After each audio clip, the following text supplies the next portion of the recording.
So Right, yeah. appearing on my stream from left to right this time, we have Lawler Hicks, who is also Lul's Time in the chat.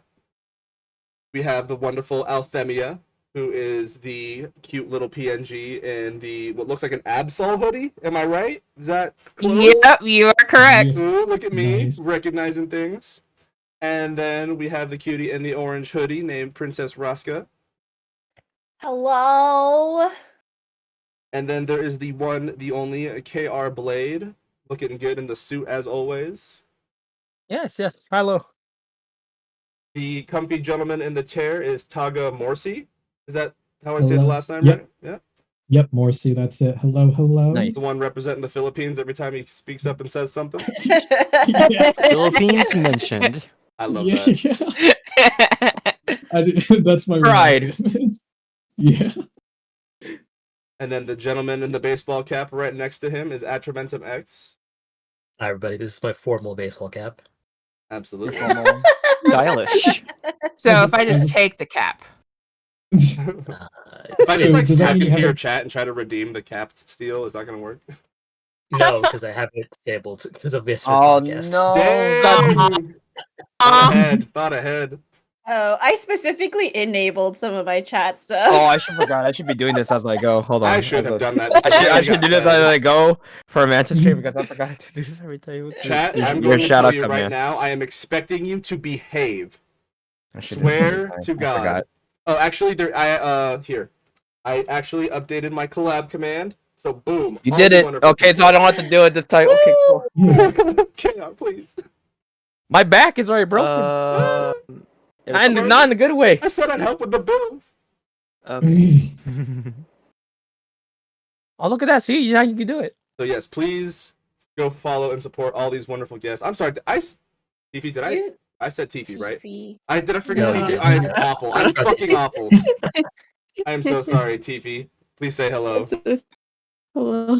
It's okay. All right.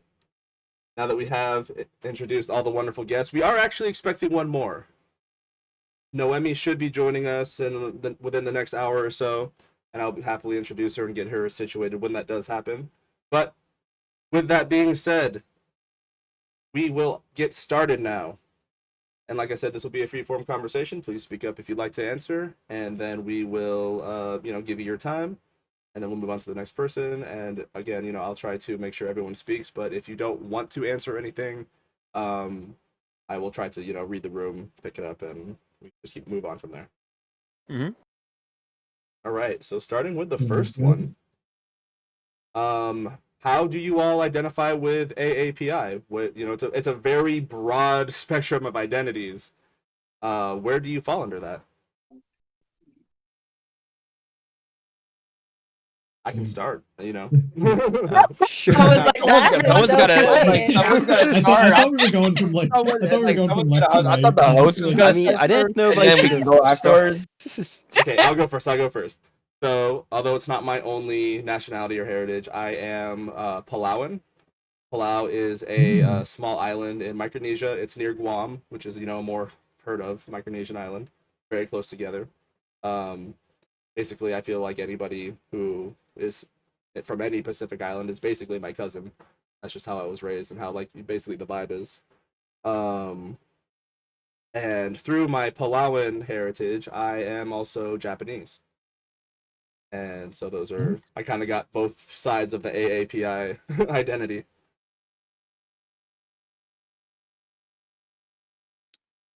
Okay.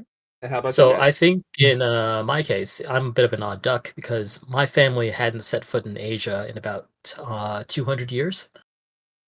So I'm from the Indian diaspora and was born in New York, but I do consider myself Asian American because I have Indian ancestry. Of course.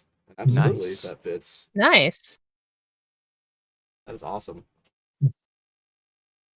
I can go next. Yeah, anyone else? Anyone just feel free. It was open, I'll but anyone go can for jump in afterwards. Like, hey, I'll go. Yeah, so as you can clearly see by my React image, I am half Filipino. And yeah, on my mom's side, so her entire family, her 4 siblings, were all Filipino, and it is a heritage I am very proud of. Oh yeah, thank you. Nice. In my case, I'm actually half Samoan on my mom's side, and everybody on her side is Samoan. But all of her side of the family was raised in Hawaii, Mm. except for little old me, because my mom had me really late. Basically, when her siblings were having kids and her kids were having kids, is when she had me. So There you go. Nice. It's actually interesting you mentioned that. My dad was actually born in Guam, by being a Palauan heritage, oh, nice. and then moved to the States when he was like a teenager. I'm gonna go. Go for it.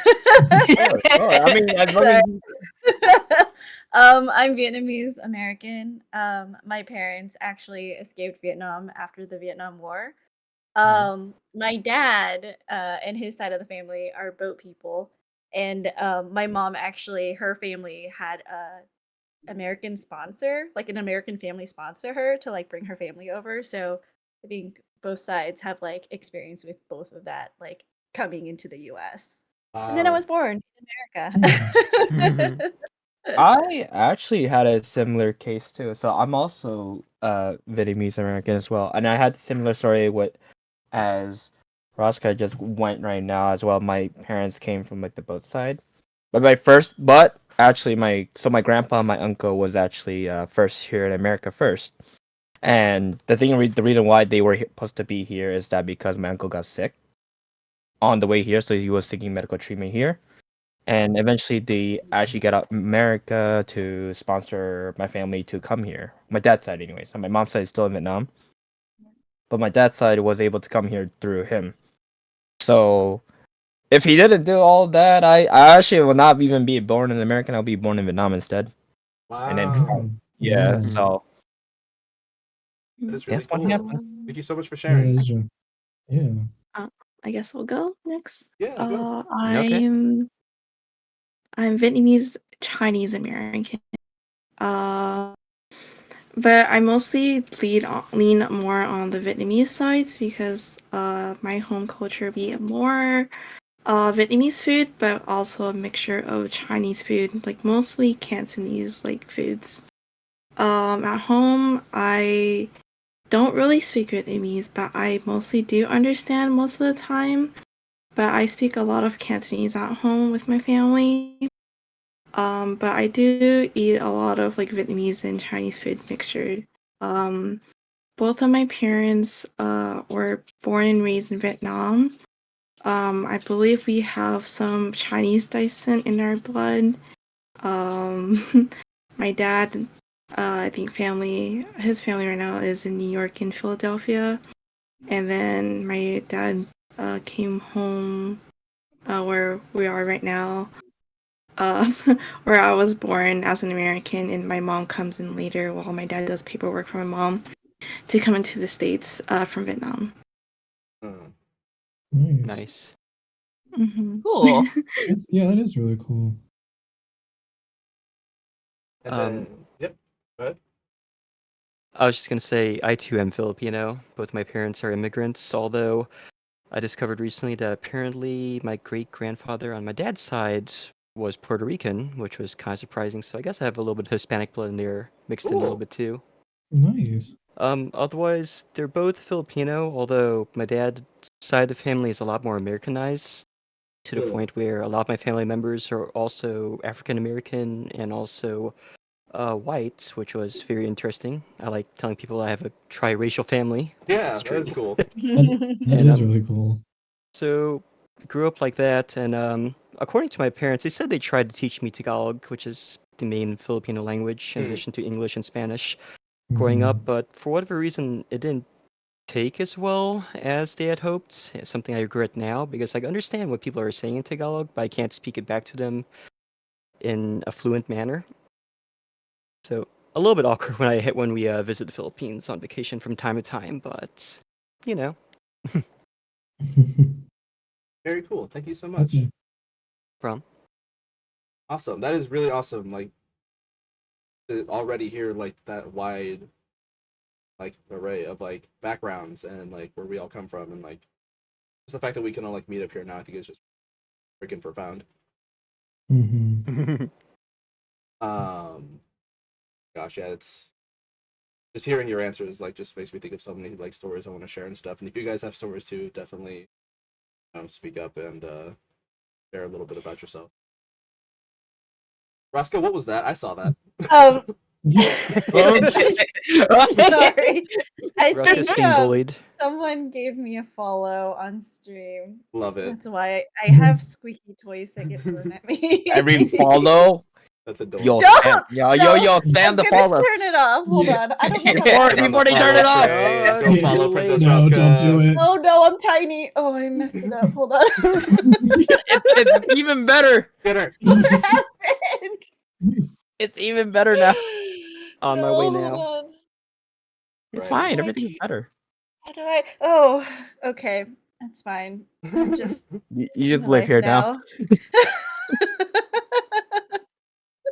now. Yes, honorary VTuber, tradition. All Yes. right, we'll move on to the Yeah, second question. Second question is, what does AAPI Heritage Month mean to you?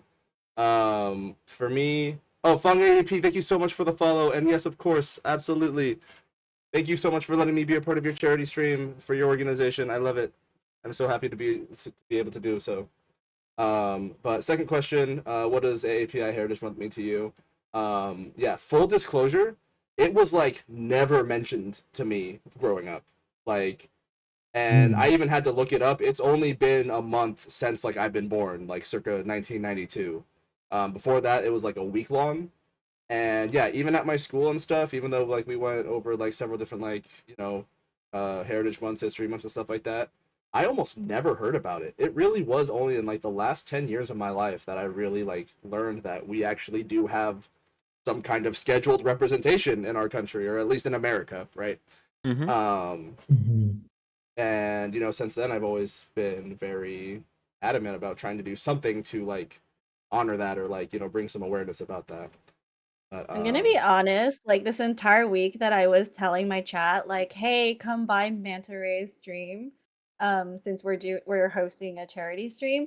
Like I had several people, not just like a few, but like several people be like, that's a thing? Like AAPI Heritage Month is a thing. And I was like, yeah. I actually only Yeah. found out about it like last year.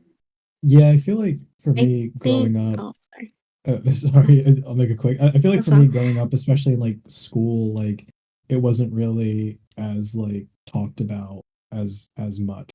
I just feel like in general, same with you, Manta. I didn't really find out about it until like way later as I like grew up and stuff. Same. Sorry about that, T.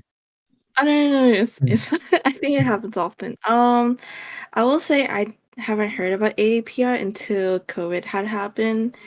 I think that's when COVID was getting recognized, with AAPI, because a lot of Asian Americans and Pacific Islanders are always getting harassed and being accused because of COVID. I think that's when everything like started to get recognized for all Asians in the community. That's sadly true. Very true. Yeah. Yeah. To A little bit more awareness through infamy rather than something positive. I get the sense that I might be a bit older than most of the crowd here, but I think I've been actively working on API month stuff for about 10 to 15 years now, starting in undergrad where I ran the Asian Student Union, and it really has morphed over time as like the movement has evolved to meet certain things. So it used to be a lot about media representation, cultural sensitivity, and ethnic studies.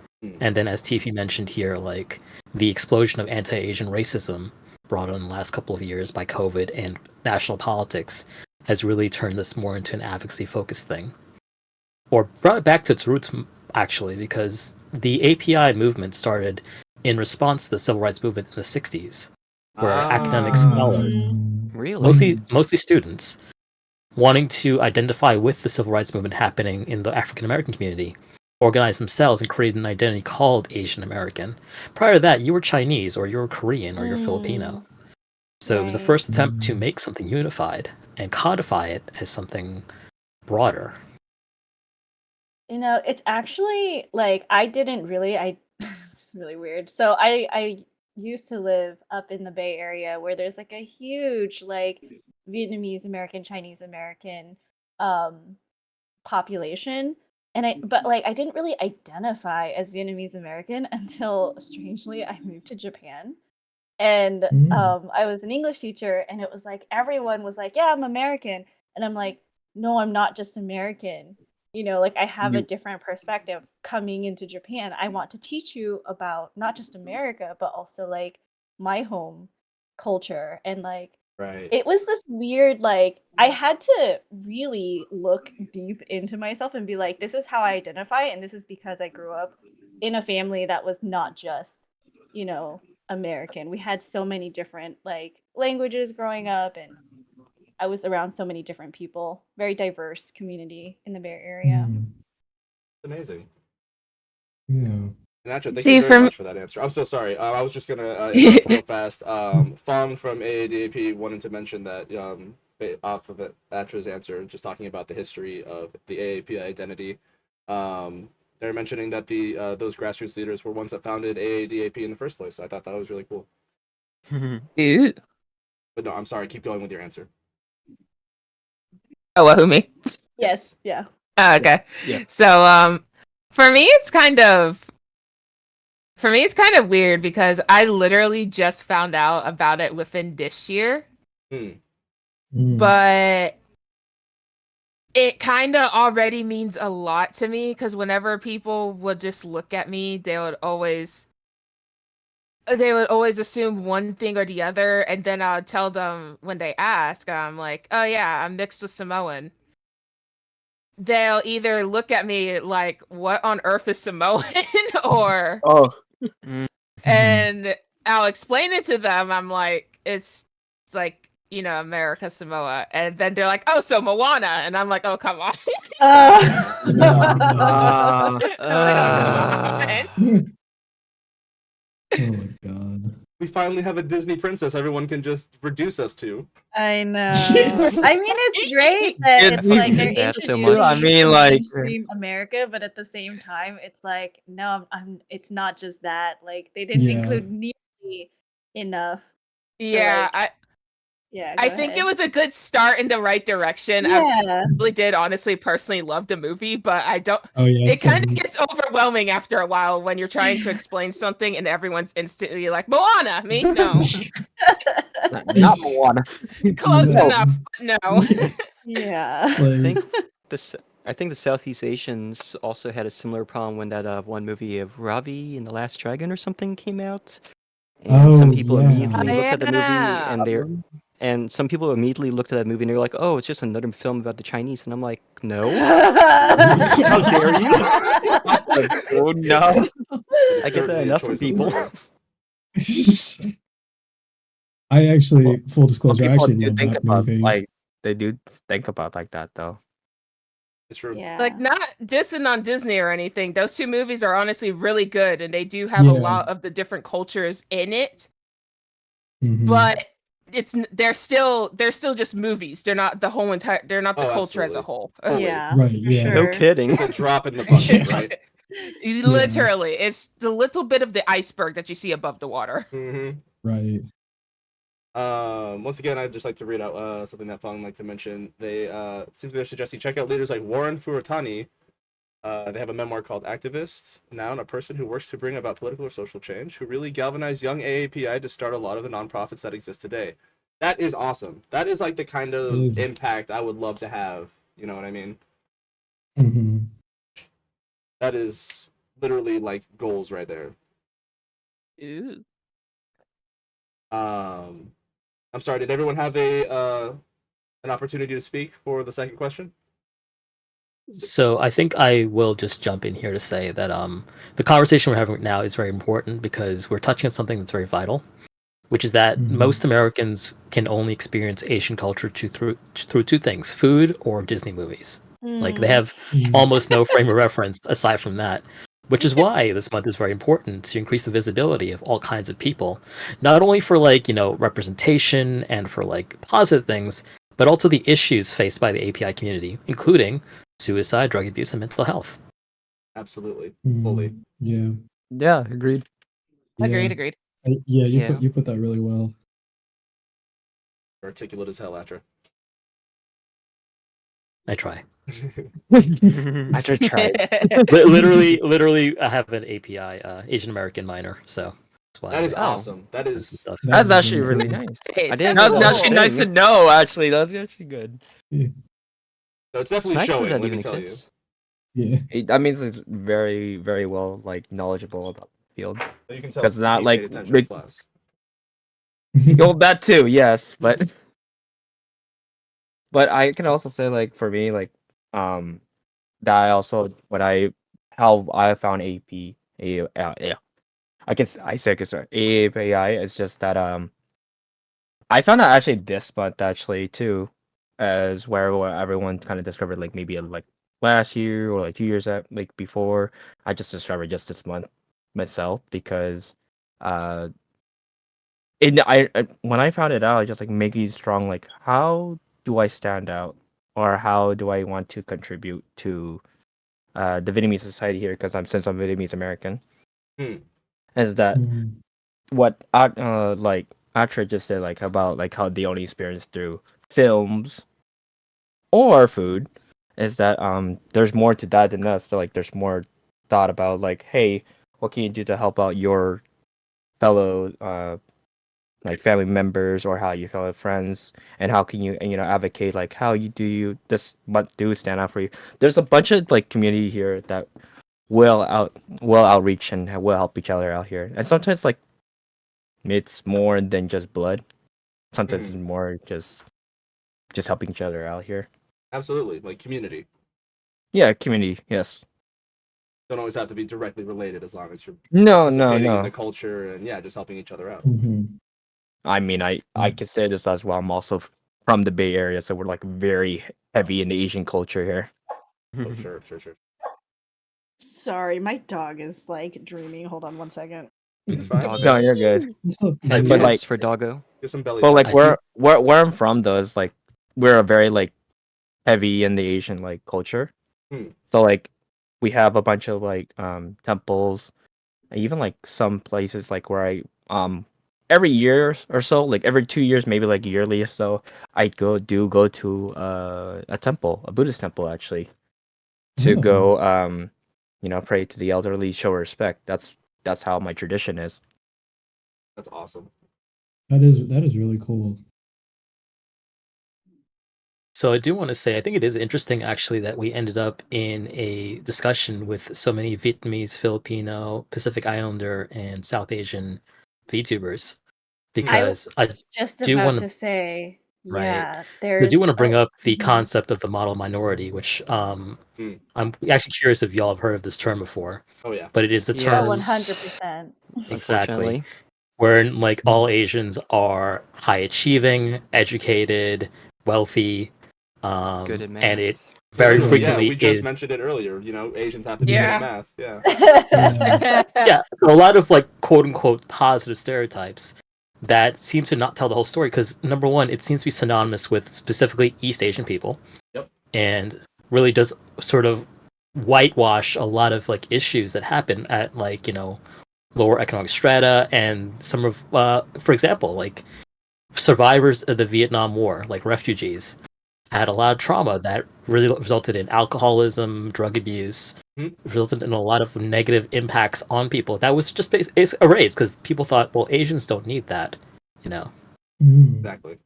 No, very well said. So I do really think it's really important that as Southeast Asians, Pacific Islanders, and South Asians, we're having this discussion.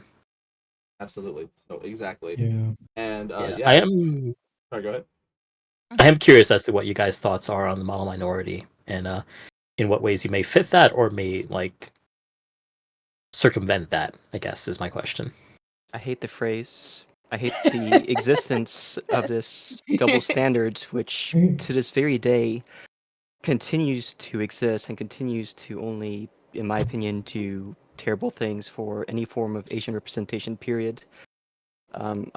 In particular, I feel like I have suffered growing up from this very concept.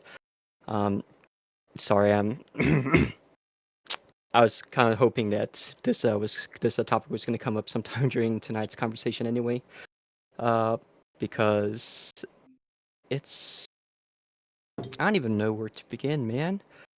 Like the idea that I always felt growing up that the model minority stereotype has existed to ensure that anytime someone that identifies or could identify as Asian brings up a form of critique or an actual problem, it's a lot easier to silence them, saying that their words don't matter because they have quote unquote privilege and therefore they don't get the rights to claim that they have any downsides to their living conditions, to what they've experienced growing up, to how they're treated.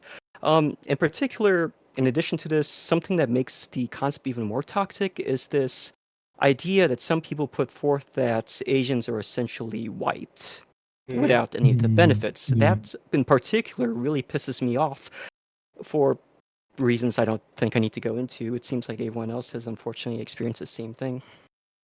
Yeah, no, absolutely. Yeah. The whole concept Yeah. of Asians being honorary white people, sadly links Yeah. back all the way to like World War II and the Nazis and things like that.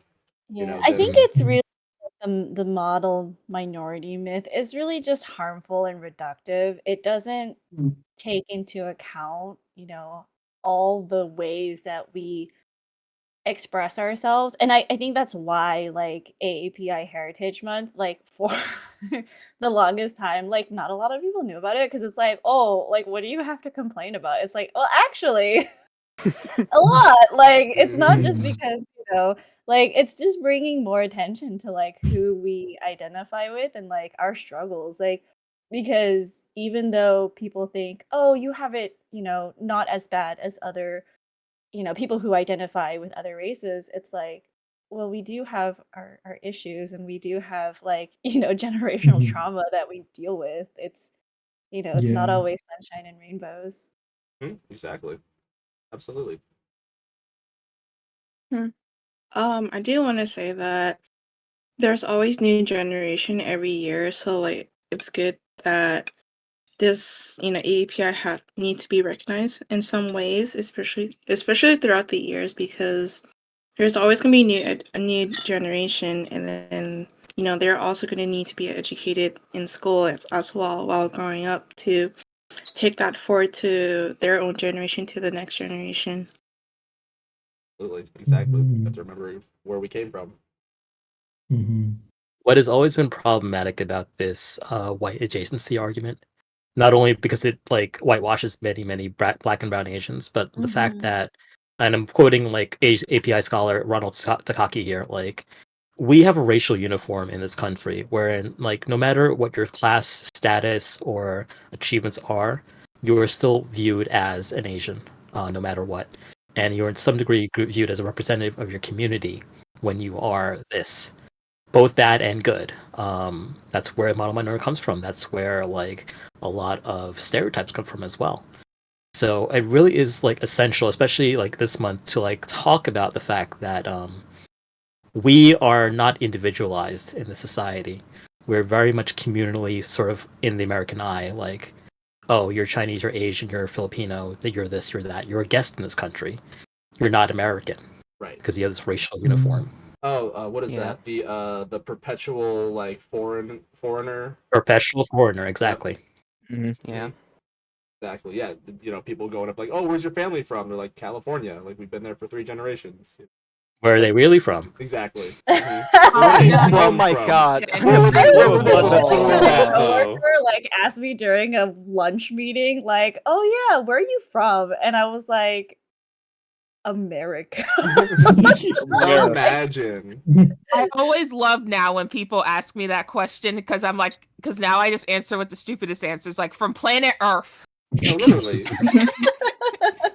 I used to bite my tongue and tell myself they're not doing it because they're mean. They just don't know better. They don't know how to properly ask that question without sounding offensive. So I'll just tell them the city where I was born, which is like next door to the city where I live, and they're like, "Oh, I meant your parents. Where are your parents from?" And then I'll be like, "Okay, they're from the Philippines. Close enough." Exactly. Yeah. Yeah. From the Dude, I'm beginning, an we know American what you're citizen, trying to okay? get out of us, right? Right, yeah. Yeah. I just Yeah. can't help it nowadays. Like, I give them like this really. Also, maybe it's just because I'm so used to like talking on stream as a VTuber. I have to like have really big facial expressions, and so I think when I talk to people now, I scrunch my face a lot more when they say dumb things to me, and I'm like, you Let can 'em clearly know. tell what I'm thinking. Let them know. You can read the room and read the face. Yeah. Also, Fong from AAPI wanted just to add on. Thank you for helping put words to the real hurt frustration we feel as AAPI and building solidarity at the same time. And then they did also mention the yellow peril that was again a very much a thing all the way back from the 60s, even before then when like Chinese people were still building the railroads. And again, has flared up during the COVID pandemic and everything like that. Yeah, I think that's a great point actually, because I think what Asians are starting to realize is that our Americanness is very much conditional. South Mhm. Asians realized this after 9/11, and Chinese Americans or East Asian Americans in general have realized this after COVID, that Yeah. nothing really protects you from like the prevailing conditions in this country if things go wrong. Mhm. That's why it's really important for people to build networks and to talk about like these issues. Absolutely. Yeah, it Um, seems so far removed from the past, but it's like we still are not even 100 years away in this country from like literally rounding up Asian people and putting them in camps. Right. Exactly. again, Yeah. Less Yeah. than 2-3 generations away. Mhm. Mhm. And internment destroyed Japanese American communities in the United States. They didn't exist after internment. They were scattered to Chicago, the Midwest, Decimated. Oregon. Decimated. Yeah. Exactly, decimated. Maybe only Hawaii was the only place that was left. And Hawaii was under blockade. They locked down the island of Hawaii because they couldn't trust the Asians who lived there. Exactly. Even though and even though like the Pacific Islands and a lot of the Asian territories were the battlefields for those wars, even though we were the ones that actually had losses. Oh yeah, absolutely. They went to the camps and tried to recruit the men to fight the Japanese as translators and sort of like, well, if you sign this, we won't put you in prison. And that's where the term "no boy" came from. If you guys have heard of this term. I have not. I actually So haven't the- heard of that term before. Yeah, me Mm. Yeah, me neither. So neither. the no boys, they were young men who were asked to sign a petition. The first one is, "Do you forswear all allegiance to the Empire of Japan?" And the second question kind of slips my mind, but essentially I think it was like asking about if they would join the armed services against the Japanese Empire. To which these boys said, "We have never been loyal to Japan. We were American." Mm. So they chose to go to jail rather than fight in the army. And there was a court case about this, right? Wherein like they argued like, how can you make us sign a loyalty pledge when we're born Americans? Like, what does our Americanness mean in this context when you've deemed us enemies because of the color of our skin? Mm. Mm. So, very well said. A lot of us like just because of the way like it's been like brushed under the rug, or again how much it's not really emphasized in history classes, in public education. It's just like it seems like it's so far removed, so far away, like it was almost like a different era entirely, when like again like on the time scale it's almost just like it's right behind us, let's be real. Yeah. We're gonna try to segue into the third question here. We're already doing really well. I love that the question or the conversation is moving organically. I'm not too pressed about getting through all the questions. These again are just guidelines and ways to help stimulate the conversation. Yeah, thank you again, everyone, because this is a very what a 10 out of 10 conversation already. But third question, a little bit more personal, is what is a way that your heritage has shaped you as a person, if at all? For me, I'm sorry. I'll start. So I have always felt connected to both my Palauan and Japanese heritage through my family and stuff like that. Um, One thing I feel like that has shaped me as a person, both internally and externally. Um, it's kind of hard to pinpoint one way really, because really I like not only have I always been proud to like be who I am, but I've always been constantly reminded from the outside that I'm different too, right? Um, and I think that's just kind of like a vague answer I kind of wanted to try to give, is that like I have always felt this like sense of pride to be like this, very unique identity, to be a little bit different than everybody else and have like at least, more to share with everyone and, like bring more diversity to places. But at the same time, it's, in times where I want to feel included or I want to feel like just part of the crowd, a lot of times I am also reminded too that I am different in some way. And a lot of times that is going to be my heritage. Mhm. For me, my heritage honestly means a lot to me because growing up, my mom, who is the Samoan in my half, she made sure that I always knew of my heritage growing up. Like even when I graduated, we did after when I graduated high school, we did like a kind of like typical Samoan Hawaiian type of graduation with the whole hakule, the kukui nuts, the whole shabam. Yeah. Mm. So we did the whole thing, and even after that or before that, she's always made sure that whenever like I hit a milestone or something, we would celebrate it in a typical Samoan fashion. So I kind of wear my heritage on my sleeve, I guess, if that makes sense. Yeah, absolutely. No, Yeah. absolutely. Because it's always been something like really important to me.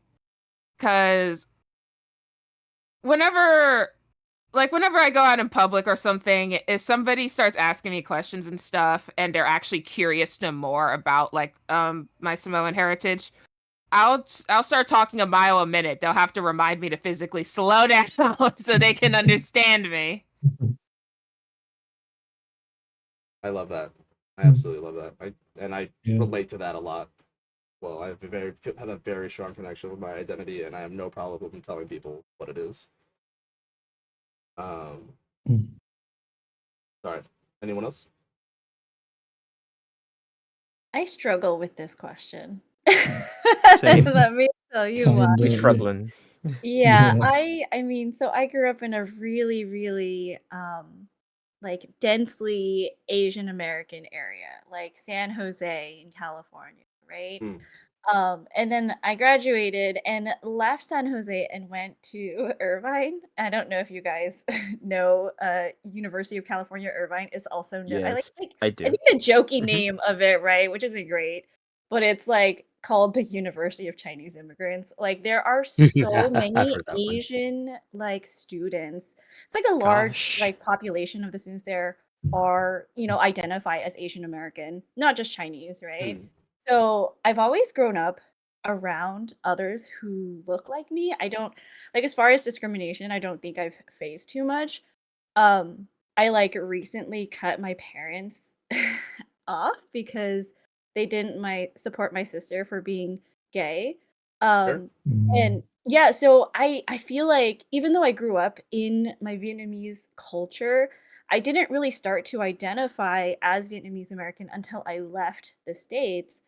And then coming back, it's like, I mean, Atramentum is right. Like the way we identify mostly is like through media or through food. And I think one of the ways I'm trying to reconnect with my Vietnamese heritage is by cooking. But since I don't Mhm. talk to my parents, I am having to like find these Vietnamese recipes online. And it's so, for me, it's like really complicated because I do want to get in touch with my Vietnamese roots. But at the same time, just because I know like for my mental health, I don't want to, communicate with my parents. It's like I don't know how to other than through other other people's recipes and like watching content creators who also identify, as Vietnamese American like specifically. And at least to my knowledge, there's not a lot. There's like a lot of YouTube creators, but I think like in mainstream media, there's not a lot. No, absolutely. No, Mhm. there's actually Yeah. not a lot of the. There really aren't, at least not until recently, and even then, I don't Mhm. know if that's a trend that's going to stick around. Well said. Right. Probably as long Mhm. as the money keeps flowing in, am I right? Yep, exactly. Yeah. Yeah. Exactly. Maybe like Rip. maybe like once in like maybe 100 or thousands of people, but like we're still like gonna be the minority sense. Yeah. Yeah. So that's my Mhm. complicated answer. No, well said. Please. It's a very I- complicated answer because it's like I relate to all of these things because Raska was saying too, Same. because it was just Yeah. like it's like how our parents are influencing us, how well they're doing, like how well they're doing influence us since we're like kids or like adults Right. now. Yeah. It's just like how much do we want to keep in touch with our culture? How much like if we Mhm. want to like how much do we want to shape ourselves? Like I still am want to be like traditional, but at the same time though like times changed. It's Yeah. not like how Yeah. they were kids. We're living this is a new generation. Their versus their Yeah. generation where they live in their home country. We didn't live in our home country our whole lives. Yeah. Mhm. Oh, and the other thing is, that joke. I don't know if you guys like hang out on Twitter a lot or not, but I think I do too someone much. I We think live some girl on like Twitter. randomly texted. She was like, "I want to wake up one day and just be Asian," and Oh then my someone God. joked. Oh yeah, wait. I think I read that. Wait, never That mind. tweet was fucking horrible. I know, and then Mhm. someone joked like, "Try waking up as like the eldest, daughter of an Asian family," and like that's literally me. Which is Mhm. why like I think I push away that identity so hard, is my parents were so hard on me growing up, like as their Mhm. first daughter. Mhm. Like I don't have any older siblings, so I was kind of left to like help my brother and sister grow up learning English, because I didn't learn English until I was like 4. Sure. So it's Why like a did joke on my channel. It's like, well, English isn't my first language, Yeah. But like all that pressure, I think, really made me want to push away from that Mm. and like be like, no, I'm American. Right. And that was like the first 20 years of my life. And then moving to Japan was like, oh, no, I'm not just American, because clearly I don't look American in Japan. No. Right. Mm. Right. And having to like take Yeah. back some of that identity and like relearn what it means to be Vietnamese American. I think that brings up a lot of good points. These weren't necessarily questions that I had written down, but I think just from those answers, I feel like it's good to bring up like how do you stay connected or feel connected to your culture when we are also in a very transformative time in society and technology. Mhm. A lot of I think people from the same countries and stuff are living very different ways now, and things that would be a lot more common with people from the same country just aren't anymore. Mhm. If I could also kind of add something, I feel like Roscoe, you said it really well. Think for me too, I'm still trying to like get in touch with that like my Filipino heritage as well, and still trying to kind of find my own identity within it. And a lot of it or most of it has been, as we talked about, like through food. I've kind of developed like a real love for cooking and just cooking just meals in general, but also trying to go towards like Filipino dishes as well. So I think for me, just yeah, still trying to find that yeah, just still trying to find get in touch with that heritage. I feel like I can't put into words as well. It's hard, It's Uh, hard. You got it. yeah, yeah, but what you're feeling is right. yeah. Absolutely. Actually, Mentum, I have so much respect to you for being able to like really articulate that because it is hard. But yeah, I think yeah, just trying to find my identity with it. I am very proud of it, of the heritage, and I think I just want to get in touch with it more. And yeah, I'm still like kind of on that path. Absolutely. Listen, man, It's it's a a journey. journey. Like I am Yeah. in my 30s. It takes a while to get there, right? Hmm. I'll say even for my own content, like I'm not gonna go too much into detail what I do, but like it's a lot of it is around like projecting myself as attractive as an Asian brown man, etc., and encouraging other Asian men to be attractive as well. Especially using VTubering as a medium to express yourself and to show sort of positive masculinity, because a lot of times Asian masculinity is beaten down in American culture. If you think of like all the ways in which like media from the 90s and even the 2000s like demeaned Asian men versus like how things are getting better now. Obviously, I think the campaigns about media representation have succeeded because now we have Asian men in like romantic leads and diverse sort of roles. But it's all about like showing ourselves as beyond stereotypes or like this cultural norm that people have of like Asian people in this country.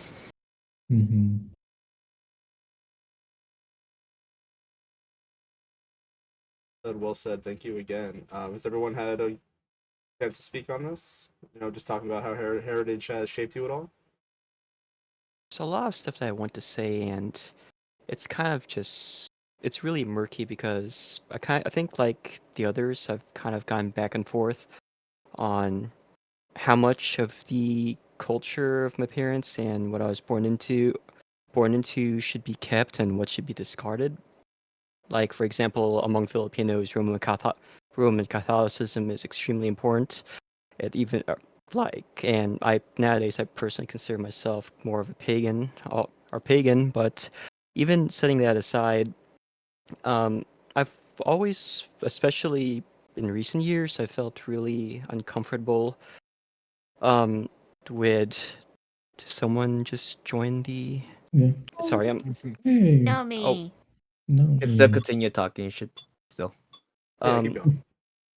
I always felt kind of awkward with trying to do a balance, and I've honestly gone back and forth, either entirely disregarding the culture of my parents' birth in favor of my more American one, and going the reverse when I unfortunately found out how deep the Filipino history actually is intertwined with American history, going as far back as the 1700s, believe it or not, which was freaky to find out. But then I realized that whether I like it or not, I feel like I will be forced to accept that it will always be a part of my livelihood, if only for the fact that I've grown up not really feeling like I belong to either culture. Here in the States, I'm quite obviously not white, and I'm quite obviously Asian, and regardless of the fact that I have next to no accent, was born and raised here, and can barely even speak my own barely even speak Tagalog, I will always be seen as an Asian person here in the States, and I really feel like that's not going to change anytime soon. But at the same time, when I go to the Philippines, I don't feel like I belong there either. I'm always seen as this person that looks Filipino, but doesn't act or speak like one. Kind of like an aberration, more or less. When I go over there, people will usually assume one of two things. They either assume that I'm a student enrolled at the University of the Philippines, and that's why I have a Filipino accent, but speak mostly English, or I'm actually an American who just happens to look Filipino.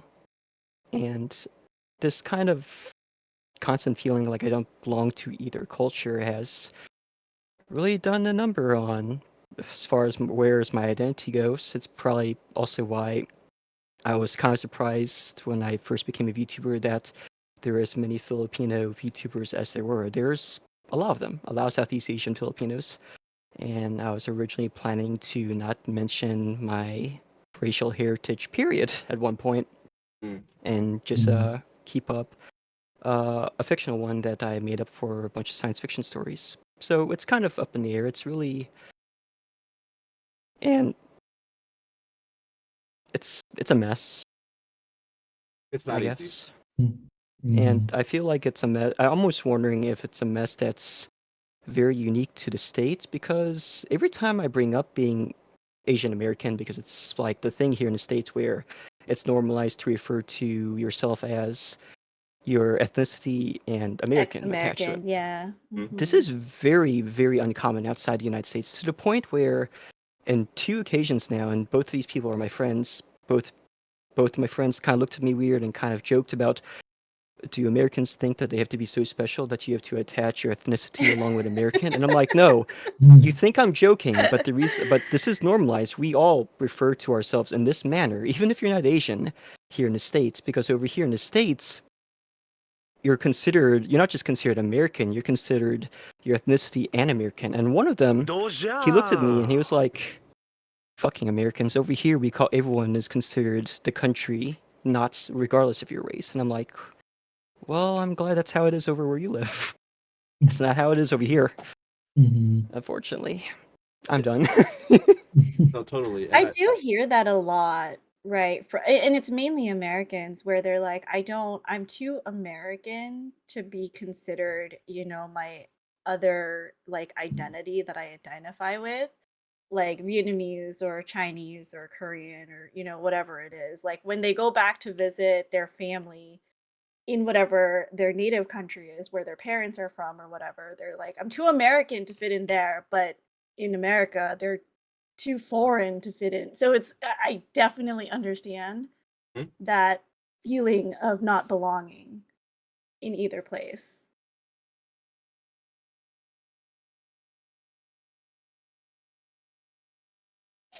Well said. Thank you. Now that we have a little bit of pause, Noemi, welcome in. Hi. You are not currently on stream at the moment. Could you throw me your Discord reactive link in general when you get a chance? Oh, sure. I can also join on the ninja, right? Yes, you should be able to do that as well. Is do we have a password? It is 0 4 times. Dangerous. Announcing that on stream. No, 0, but never a 1. But never a 1. Hackerman's So- gonna come to town. So what was that we were talking about earlier? Internet security. I can almost guarantee that my personal passwords are more complicated. Password.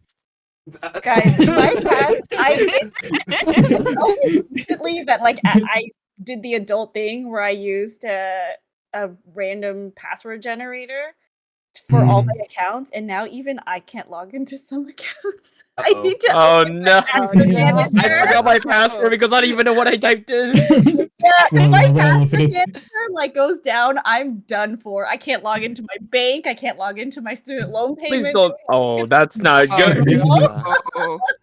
If it isn't the consequences Not the of my bank, not the action. student loans. That's more important, right there. I know. I mean, I don't have to Yeah. pay. It's fine. I think I signed up for the student loan forgiveness. Oh yes, me too. Yes. Awesome. Yeah, same. Government, please pay I off my know, debt because still I don't want to think waiting. about it. I know. Please, Still like waiting I to hear just back about that. we just gotta hear back about it for like, God knows when. Get you all a little bit more cozy on my stream. Okay. All right, everybody smush together. Go COVID doesn't exist Jay. anymore. Squish, put together. Compress. Easy and everyone compress, make it small. I'm so I glad will you say, I understood. You love got that joke everybody's also. models. Everybody Go looks friends. awesome. I had this model for a well, very long time. May I actually. ask, can you repeat the question earlier based on the topic that was spoken about? That was. Oh, I was got it. number, It's yeah, what is one way your heritage has shaped you as a person? Yeah, it was number 3. Oh. Okay. We're not too far. Trust me. I just wanted to check. Sorry. Well, You're fine. I'm a mixed bag. So I relate with not kind of belonging the first time, but I've been in America since I was 4, so I recently have found a kind of mixed group. So there are little spots, and I guess where I feel cozy enough to relate to I guess my heritage, because there's a lot of Filipinos in my area, but shaping me as a person, I know that I have a rich history from my mother's side, but I also have a rich history here in America with my dad's side. So I'm half black, half Filipino. Oh my god, that's literally just like me. I'm sorry. My I didn't mean dad's to from New interrupt. York. He grew up in the Bronx. So I've had a lot of culture with my dad's side. And going home to tropical waters near Cagayan de Oro and closer to Elegant City. This is my mom's side. So I get to experience both sides of my heritage. I would say, as an American, it's not simple like black and white anymore. It's America's for the mixed bag. It is for all races. But I have experienced my fair share of hate. Oh sure. Yeah. Yeah, say it. Not only just because of the color of my skin, the way I look. I am very lenient towards my mom's side, so I get, the squinty Asian eyes or like the weird looks every now and then. But mostly, I feel like, how do I say it? As a person, it shaped me to appreciate that there's so much in life than just what my little bubble was for the longest time, I guess. Well said. Thank you very much. I'm sorry if I say that a lot, but I genuinely mean it every time. I'm insanely interested in all of your answers. I love just hearing how many different walks of life we all come from and how we can all just like still come together again. I know I mentioned that earlier too, but still profound. Just quick in between, thank you Bird for the follow, and everybody else who's still sticking around, thank you so much. I appreciate you hanging out and being a part of this. Once again, we did just get Noemi in, who is just a late joiner, but again, I'm not pressing you about that. Just want to make sure everybody does know that you are here and you have arrived. And yeah, we are. I think this is going freaking fantastic so far. You have all been wonderful. I love all your answers. Please keep sharing, and I hope you're having a great time too. Of course. Oh, I got in because I haven't eaten lunch yet, so now it's technically dinner. Sure. I have Dinner. I got some banchan. If you guys have I love Korean banchan. fried Collab. chicken. I like There's how we all like one chimed near in my for that. house, Literally talking so about yeah. fried chicken earlier too. Oh my god, the topic arrives again! Fuck chicken! Oh my god! Hey, It no. never I love leaves how- us! I love how we just all discuss food as like the same Yeah. one topic. It's not we all even can all just agree food, on. it's just I chicken at this point. It's Chicken. Spicy chicken. About I just chicken love before the the- stream. Like- We're talking about chicken in the stream, and we're still talking about chicken. We're still talking about chicken. Yeah, It never runs after away stream. from us, I swear. After stream, it's just gonna be chicken. Yeah, I'm gonna get some chicken after stream. Now I'm making me hungry Chicken! already. It's a This isn't chicken right. stream now, man. As That's great as I had chicken katsudon with some takoyaki. Bonito. I could go for some. It's a very katsudon important right stream, now. but it's also side piece is just chicken. Yeah. Chicken.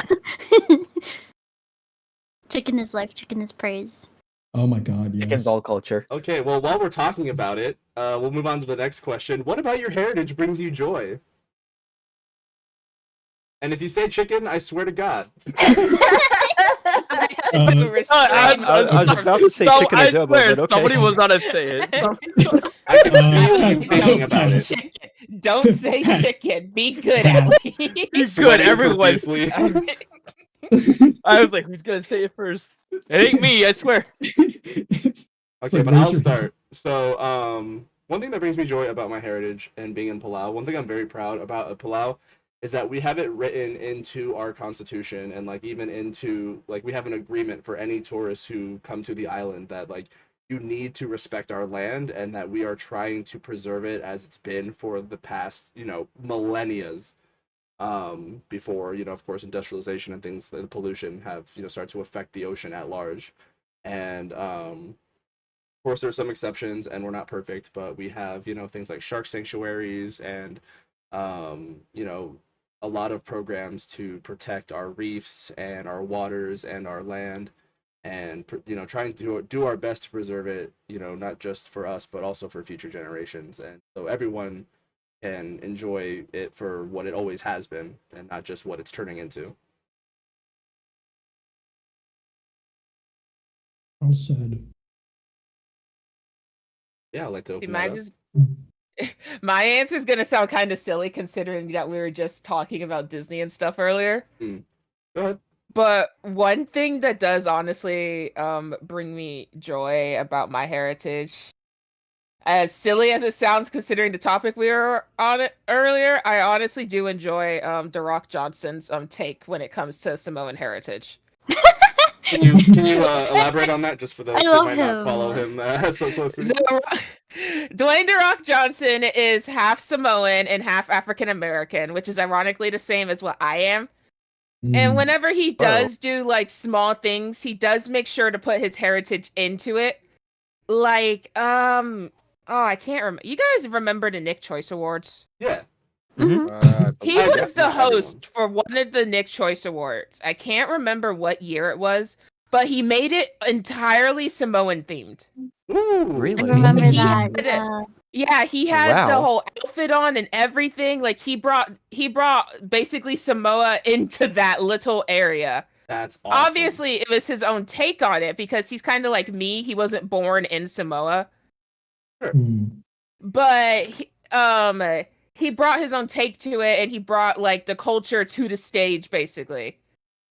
That's awesome. So him himself brings me joy about it because he does make sure to like embrace, like show people like the heritage isn't just what you see on Disney, besides the fact that he is the voice of Maui. yeah. But he does make sure that whenever he brings up like the heritage, that it's not just Maui, it's other things too. Yep. Right. And food, of course. He's always talking about the food on Instagram. Okay, but let's Oh, be real. yeah. Food is the backbone of every culture. Okay, right? 100%. 100%. Yeah. It feels like every time I meet other Filipinos in the VTuber space, the first thing that we talk about is food. Without Not fail, only it's- that, but if I know you're a Filipino, I look in my chat and I go, Pinoy!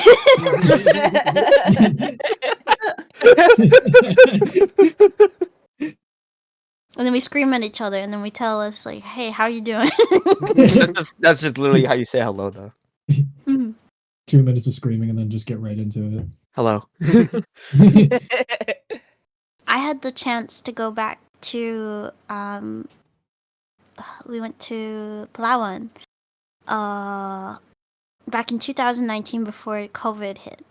So I actually got to go to Bohol, spent like a few days in Cebu, and then we went back to Cagayan de Oro and spent some time at a water park and with my family.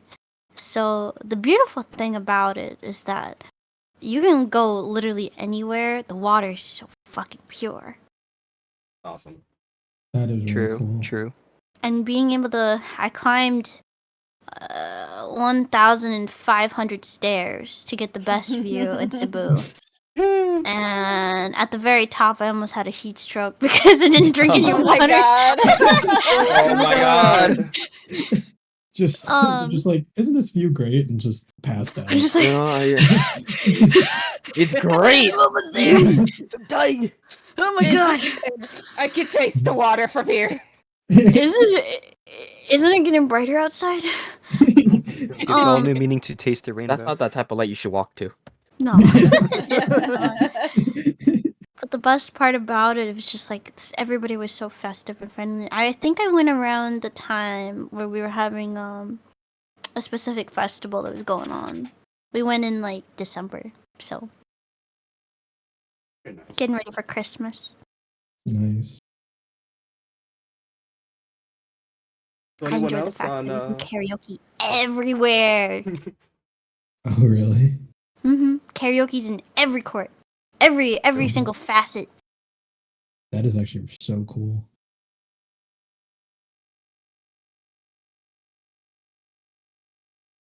And anyone else that'd like to talk about something about their heritage that brings them joy? I think for me, I'll kind of just touch on it really quickly. There's like, at least for me and my family, there's a big sense of familial bond that comes with it. Like I like to consider myself very close with my not only my immediate family but also my extended family on my Filipino side.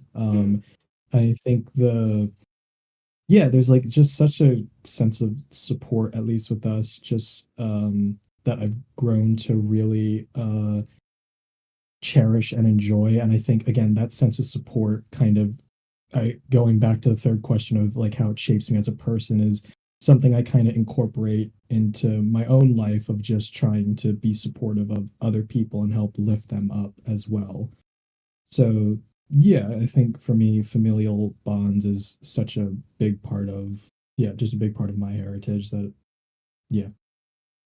Nice. Well said. Thank you. Thank you.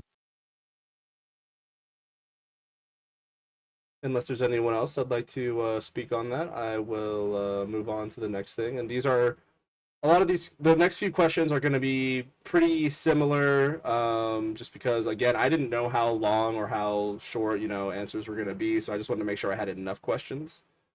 But so like, just, is there any like favorite thing, like very generic, like any specific thing aspect about your heritage at all that might be like the favorite thing about your heritage? And So like, before everyone screams food. no, wait. Nothing other That's than the next food. topic. No, Wait I'm a just gonna minute. say it. No, I'm We just have gonna the say next it. topic for that. I'm That's gonna lay it another down one. right now. That is a We'll talk question. about food later. That is literally like the Food's next all- question. The next question is about favorite food, so don't you dare. I'm kidding. If you're really passionate Later, about food, later, you can later, talk later. about it for 2 questions. I don't mind. My favorite thing about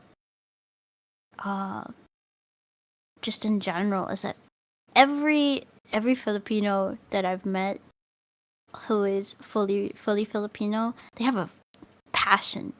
Any sort of passion, but they have a fire that they how do I say it? It's like a resilience in them, and I always appreciate it because I'm like, oh my gosh, this drive, this willpower and passion that they always have, kind of inspires me to continue on to what I'm doing. Hell yeah. And I will always appreciate that because not only does it run a nation to be motivated, to be passionate at what you love and do, but they put like every culture puts forth what they love to do and what they represent, and I think that's just so freaking beautiful. Agreed. I honestly love how loving the community in general is, if that makes sense. Like, no matter who I run into, whether they're on the AA side or the PI side, they always once they know like I'm Samoan, they're always like cousin. I'm like cousin. Yeah. Oh, I exactly. think one of my favorite things about being Vietnamese is like, guys, have you seen AAPI? Like, I our was gonna say traditional oh yeah dress? too. My answer is insane. Beautiful. Hold up. You obviously hit a very important topic here. Tell me about this. Who is So, Chloe?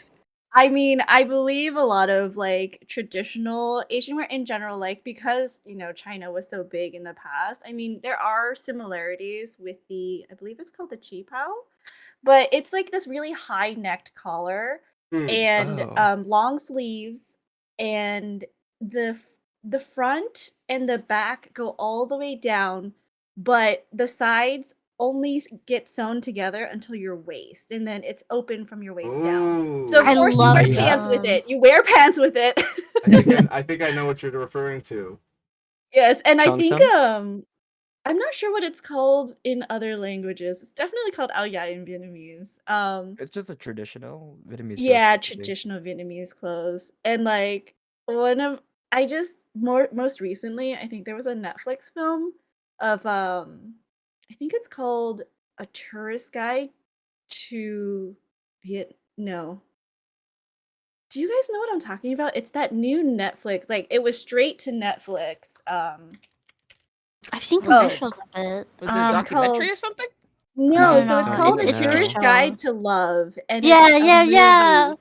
Oh, It's It's so yeah. set good. in Vietnam, and I think it's really different from the usual media that you see about Vietnam because a lot of it usually focuses on Vietnam post-war, and kind of dealing with the aftermath of the war. But this was truly just like Vietnam as the background to this love story. And I've never been to Vietnam, but it was beautiful. And I was just like, I feel so much more in touch.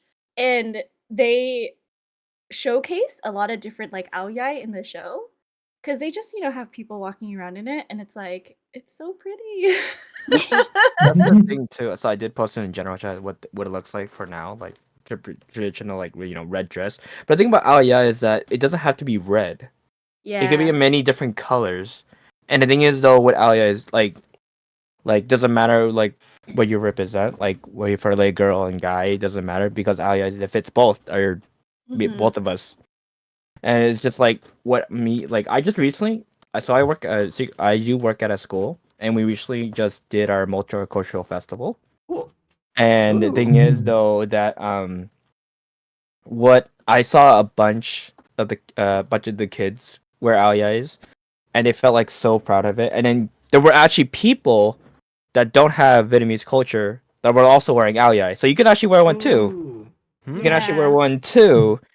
And it's just like it's like a sign of respect and it looks great. Like no matter how old you are, it looks great. I'm gonna post one with a man in it so that everyone Yeah, can so see. everyone can see. Yeah, Yeah. it doesn't matter like what Cool. color you can have. Let's just like And also, I know in Vietnam, women and I think also men who are still in school wear all white, like top and pants, ao dai. And I know that a lot of Vietnamese Americans, when they graduate either high school or college, they will wear ao dai underneath their robes. You know how like you'll wear your graduation dress and everyone talks about like, oh, what are you wearing for your graduation dress underneath Yeah. your robes? A lot of Vietnamese Americans will specifically choose to wear white ao dai to represent like, where they come from. mhm. It's beautiful. Yeah. I'm actually just gonna pull up a few pictures of Aoyai that I just googled just for like chat to see, so they can have some visual. it it's just like basically like because I've been to Vietnam, so like I have to wear like it's oh yeah, it's yeah tradition. It's like the thing. It's like the thing there. It's just like it's like if you're going to a wedding, you wear ao dai. Yeah. If you're Yeah. going to even like some workers, if you're because there is planes in Vietnam going north or south, Mhm. they wear ao dais to go to work. It's Yeah. traditional, but also like it's like a signal of I can say like formality. literally everyone looks good in an ao dai. Like Everyone no matter looks what size good. you It are, looks you're thin, you're normal, maybe I don't want to say like sorry, I didn't mean it like that, but whether you're big or small, like you look great in an ao dai. Like it That is one of the that things black that one just looks good on that black one goes everyone. hard. I Everybody's recommend at least stunting. if you can in your local like community, if you found like a Vietnamese speaker or someone from the Vietnamese like heritage, ask them like if you can get like an ally because ally is also is like they it's also like customed, so they It actually have to take their is. measure. So you have to take Mhm. their measurements actually. Yeah. Yes. So it's So tailored. the thing Oh, is though, it's tailored. Yes, it's tailored Yes. to you. this one reminds me not just of festive like yukatas or kimonos, but like just casual, but also fancy Mhm. wear. This like really casual fancy wear, which I really Exactly, like. exactly. The thing is though, Mhm. it's like it's special to you and unique to you because they will actually take your measurements and it's just like it's basically it's just like just saying like this is designed for you. This is Right. for you. Yeah. It's bespoke clothing, and it's quite affordable, I think, like, if you get it At least I know I've heard because a lot of my family, when someone gets married, they will usually custom order an ao yai for their wedding. I don't think anything more than 100, maybe 200, because I mean, labor in general is so cheap over there. It's It's like a not a steam. great thing, right? Because I Yeah. think they definitely deserve to be paid more, Hmm. but it Mhm. is quite affordable to get something custom made for you. Yeah. Fair. Especially when you're choosing the color and if you match the scenes with it too. Yeah. And like Mhm. also not just the scenes and they're doing custom made. If you want a certain design, you notice how all, like our pictures, there's like different. There's a flower design, and then there's like a different pattern to it. So it all depends on you. That's why it's super customary. That's to you. Sorry, it's such a big thing, I think, in Vietnamese culture. I think we're It's both like the very only thing proud of we like it. it's not like we like yeah, it's a bit he's just like we're like this is Y'all not are where we ready. I like was excited for this. this is the this was like we can just like go on about this, but we gotta cut in some I know. I'm very proud of it. It's very beautiful. That is It very cool, is. and thank you so much for sharing. That is, I didn't know how much like how prevalent that was in Vietnamese culture at all. Hmm. Very, very common. Anybody else that'd like to speak on just like a favorite aspect of their heritage? I mean, if we're like kind of going on the topic of clothes, I personally like learned about this recently, and I'm sending it in the general chat. Of it actually would work. There it is. Okay.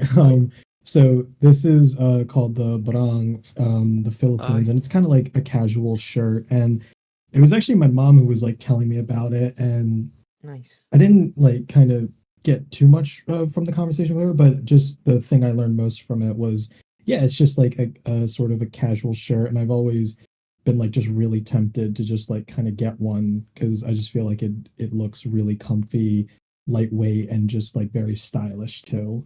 Yeah. I have one of these. They can I be, although Yeah, sorry. I actually Uh, no, no, it's okay. I was gonna say like I saw this outfit that Taga put down in the general chat in the multicultural festival. These kids on the school have different cultural backgrounds, whether they were from the Philippines or they were from Vietnam. It's just Mhm. that it was a huge thing. It was about like I want to say 40, 50 kids representing their culture and it was just Mhm. see like I saw so many different things. Like I didn't know they wore this. It was like I didn't know what the I forgot what they were like the name of it, but like they were had like a bunch of like Indians dresses. There was also like there was like different styles of that clothing, right, Taka? Like I know there was like 3 or 2 different like styles of it, or I forgot what they were, but they had Yeah, different styles of those. I'm not.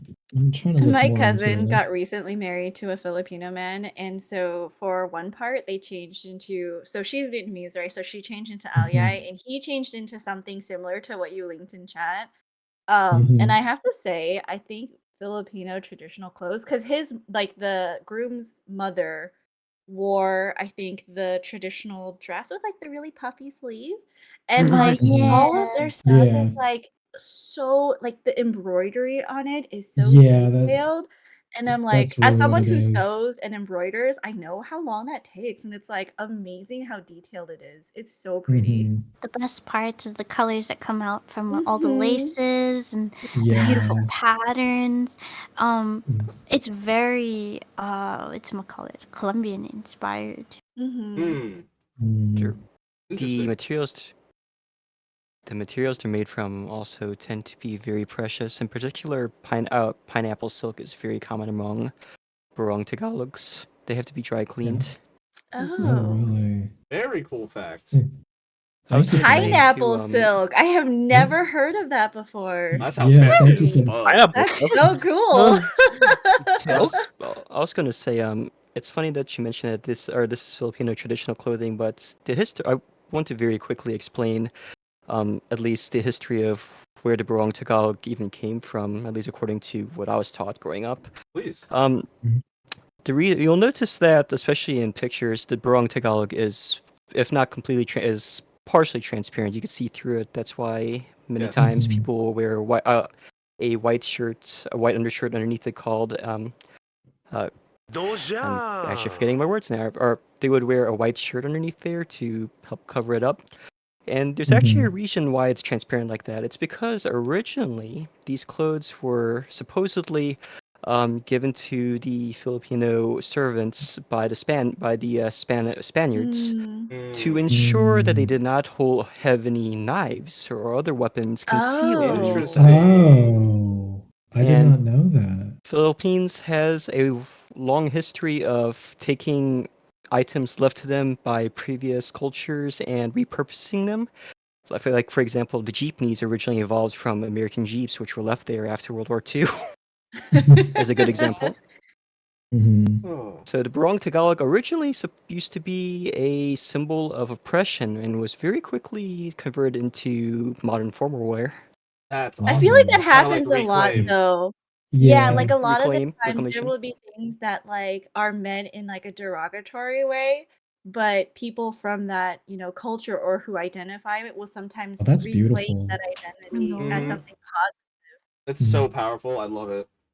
Pineapple Yeah. silk. Just I sorry. know. Quick interruption. I just want to say thank you for the follow, Vexus VTube and Angel Demon.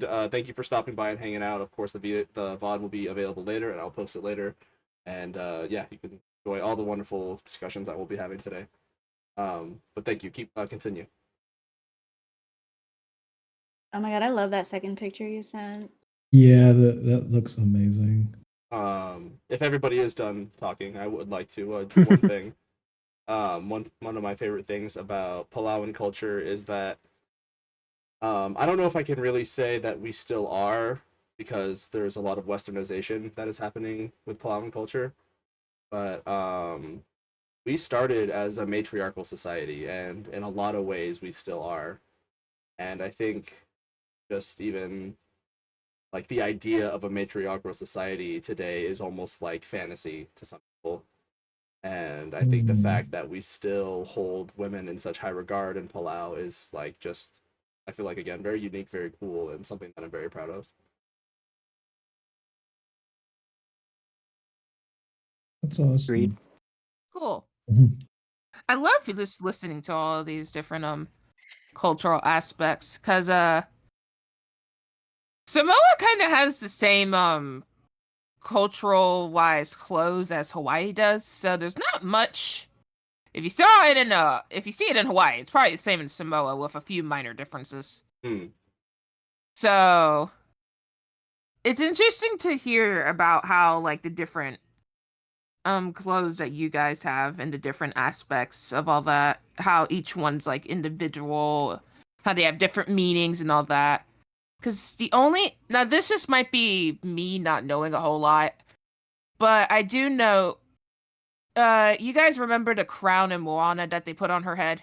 Yeah. Mm-hmm. I do know that Yeah. that's something that's tailored for every chief in Samoa. Each chief has it's not the same crown that gets passed down. It's a different crown made specifically for that chief or chiefess. Very cool. Oh, that Really? is So really that's cool. that's about the most knowledge I know when it comes to clothes specifically for Samoan culture. Very cool. Oh, that's still awesome. That's something I Mm. didn't know for sure. Yeah, that's it. Each one, I think it's based off of their personality, then what forms and how the elders make the crown, because it's usually the elders that do it. Sure. Because I remember when we went to go watch it, and my cousin was actually living with us at the time, and she was telling us like all about it, and that's how I found out about the crown and stuff. I mean, maybe not clothes, but what about tattoos? I mean, that's kind of like something you wear, right? Can you tell us more about that? Because I saw it in the movie. Oh And I was yeah, like, there's a lot of tattoos. right. It's really interesting because there's so many different like imagery, like that you can get It tattooed on your depends, body. honestly. Like some Samoans still do go by they want the tattoo of what they're gonna be reincarnated as. Some tattoos are like the tribal ones that you still see today that has like the whole arm sleeve and the back and all that stuff. Those used to be like war tattoos. Those used to be like what the warriors would wear. Oh, that's And really cool. another interesting fact about like the whole warrior tattoos, though hula dancing was actually something that was used to teach warriors, actually. It wasn't originally for females, it was originally for men. Oh. They used hula dancing to teach them like fighting techniques and whatnot.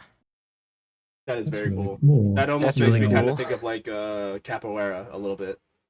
No, Yeah. it makes sense because I mean, I don't know if maybe it was in high school, but I've seen videos of like I think it was like the all boys school, like they were doing like a traditional dance for like a teacher that was retiring. I don't know if it was Samoan specifically, but I think it was It could one be of Samoan, it could have been Mhm. Tahitian. Because the Yeah. two kind of, even though the running joke is that the two go together like grass and concrete, they don't Water and they don't oil, mix. yeah. Yeah, water and oil, they don't mix. Peanut butter and But jelly. Peanut butter. But I mean, they were definitely very, loud, and it was so Yeah. powerful. Like, I could see that definitely being like a war thing. I think there's actually been this video going around of these two men. They were making like the costumes and stuff, and they were testing it out.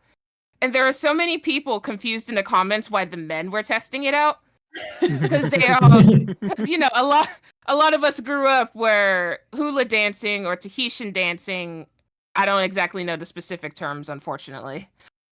But all the different forms of dancing, they grew up thinking that was a typically female thing. It wasn't really a male thing. But it originally was for men, and they were creating the outfits for like a man, like a warrior style man acting thingy. Mm-hmm. I don't exactly know 100% what the outfits are for. I know they were performing it for something. They were acting out something. I just don't remember 100% because I don't use Facebook a whole lot. But it was something that was like going all over the place because everyone was confused why men were doing the dance. Sure. Atra did mention something I was thinking about too in chat. Could it have been a haka that you were watching? The New Zealand tradition? Was it? I think maybe. Because it's for hakas is compared to hulu as a hula, sorry, from what at least I understand it, is that hakas are typically performed by men, usually and are kind of like war chants, and also like kind of like a way to like hype people up for like combat and stuff like that. I If think they were you're doing war chants right. and stuff, it was probably haka, yeah. I think so. It's like it's associated with Maori culture, right? Yeah, that is New Zealand. Yes, absolutely. Okay. Yeah. Okay. Because I know with the different dances, there's always something subtle about them that tells them apart. From the different islands. Like with yeah. Tahitians, theirs is really like fiery, flamey, I don't know, like very fierce. But they don't do a whole lot of the chanting. Mm. And the thigh slaps. Yeah, they have a lot of the thigh slaps. And then with Samoan culture, they're fierce too, but they're more graceful, kind of like. They're more like they're learning how to fight with a spear. Mm. Do you actually use like sticks when they dance? Sometimes, yeah, actually. Like, the Hawaiian fire dances? Are you talking about poi? Yeah. Yeah. It's kind of like the same thing, but just, without the fire and sometimes a pointy stick. Okay. But they do sometimes like teach like when they're still keeping that culture alive, especially in actual Samoa, not American Samoa, because there's a difference between the two. But in Samoa, they will have when they're teaching their young men and stuff how to use it, sometimes they will like have them hold a stick. And sometimes they won't have a stick. It kind of just depends on where you are location wise. I think in Samoa they have them learn with a stick, and in America Samoa they have them learn without the stick. And in Hawaii it's kind of, if they have like the things there to teach it, it's a hit or miss whether you get the stick or not. Depends on resources. Yeah. Fair. But Nowadays, it's mostly because they're pretty peaceful right now. So nowadays, it's they mostly learn it so they can spear fish and stuff. Yeah, fair enough. But it was kind of like a whole like way back when it was like a kind of like capoeira, where it was like a way to teach war dances and stuff. Now it's very watered down and definitely not war material. More performative. Yeah. Yeah, it's definitely not, but there's probably some places that still teach the war method. Maybe if you were to somehow find a way onto the Forbidden Island in Hawaii. There's a Forbidden Island on Hawaii? Yeah, there's a Forbidden Island in Hawaii. They're basically like they still go by the ancient ways. That there's no technology, no nothing. Everything's still old in Hawaii. Oh, that's cool. So it's that sort of is like really the cool. it's like those tribes in Brazil that people are not allowed to interact with or touch and Yeah. such. I know you True. can go to the Forbidden Island for like tourism and stuff. But that's about it. You can't, you know, it's still but there's like not a lot there. It's pretty much what you read in your history books about ancient Hawaii and how they were before they conjumbulated with America. They were colonized. Yeah, I was like, words. I can't Definitely English. Let's just call it what it is. Let's be real. I'd say I prefer Word in conjumbulated over honesty. colonization. I was like, Speaking but of dances, have you guys seen any performances for Cinco de Mayo in the Philippines? I didn't seen know a we few. performed Cinco de Mayo in the Philippines. We do.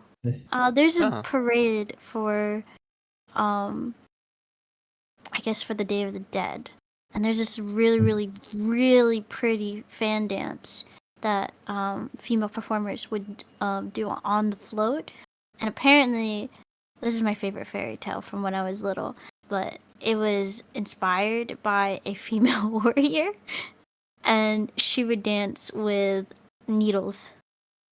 Oh. Ooh. Like on top of them, or just like in her hand. Back in the war days, Like in the from fans what to my like Oh, okay. item. yeah. So the fans were intertwined with silk, and she would use them for combat. Like And Mortal that's so Kombat. cool. Oh my god. So she was how did it go? So it went.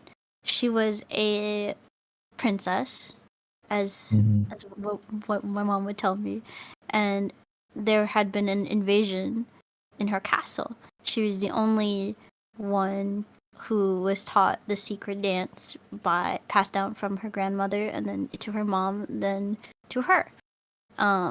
In the midst of combat, as they were trying to take over this castle, she would intertwine sewing like really, really long needles and then intertwine them with silk and then use those needles as kind of like half fan, half like silk like fan and kind of just like wrangle them up. And my favorite part of this fairy tale is that she did it all while dancing. And I'm like, that's so cool. That is cool. That is That is bad. That is That's bad. really neat. Awesome. that's peak fiction. That's the first time I've ever heard this myth, and I love it already. Yeah, my mom told me Same. when I was little, and I was just like, oh man, I want to be like that. I know, Xena, move over. I mean, the Philippines had a lot of warrior culture even before it was united as a single country. So it could be true. It probably is. Let's be honest. Right, like based off of real events, absolutely. I'm not really sure if it was real, but when my mom told me that she performed the same fan dance, I was like, oh, I want to see it. And then she would show me the video. That's cool. Aw. That is awesome. Yeah, that is really cool. I knew like fan dancing was a thing, and I knew like in video games and stuff they had fans as weapons and stuff. I never knew that it was actually a thing that could be used as a weapon. But that was It's gotta be based off so something. nice because like the needles themselves were long enough to like pierce something, but weren't like I guess sharp enough to, how do I say it? To kill? To Yes. pose as a danger, So it like was most to look dangerous. I feel like it's a very common thing. Like a with, deterrent kind of women. almost, like Yeah. get away from me, I Like- have heels. Yeah. It's like you Yes, look back. nice enough and like, I don't want to use this word, but it's like docile enough to be like not harmful, but actually it's quite dangerous. I love it because when my mom was describing it, as she was doing like the fan dance, she's like, okay, so you see how my arms move forward like that? That is a move where she gouged somebody's eyes out. I'm like, oh thanks, yeah, mom.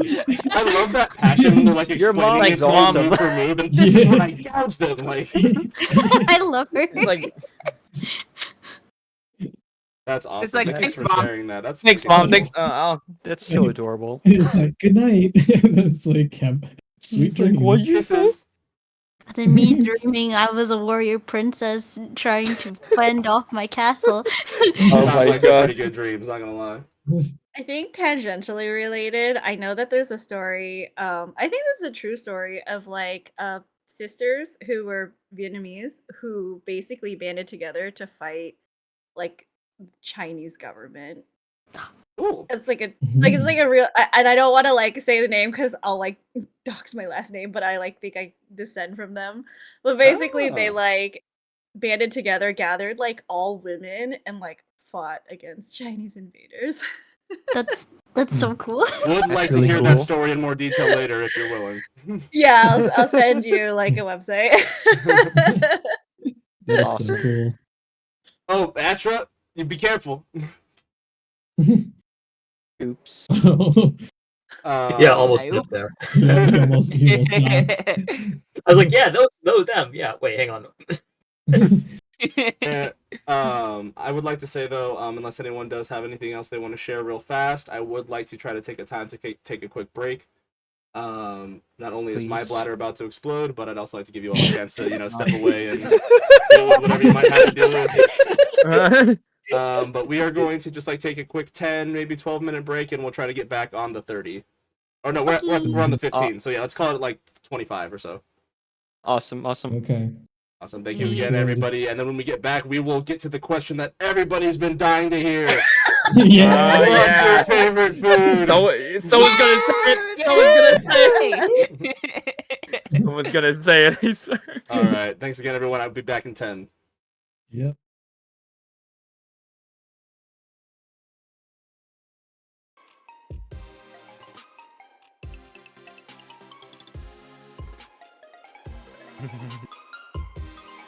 Mic on. Okay, yeah, we are live again. All right. Welcome back, everyone. Yay. Hello. Yay. I And came back at the perfect timing. literally. Yes, you did. All right. Oh, we got another dono while we were gone. Oh, what? Anonymous through 30. Anonymous. What the heck? Ayo. Karaoke stream, let's go. Oh my god. Yeah, Yeah. you guys did it. You unlocked the karaoke stream. And I That's don't right. don't lie. But we can't thank the Anons we personally. can. We can't personally thank the Anons, but we can thank every single anonymous donor we have. Raise your hand in chat if you're the anonymous donor. Everybody raises their hand. Yeah. I'm the Anon. What? The real I Anon can't please move stand my up. hands. I'm Spartacus. I can't. I'm 2D. I can't move my hands. But it was me, Dio. Earlier today, I think it was Loiler. Sorry if I mispronounced your name. But I saw them wave on their 2D model, and I waved. I was like, wait, I'm a PNG. Wait. Oh Hang wait. on a minute. Wait. This is the wrong form.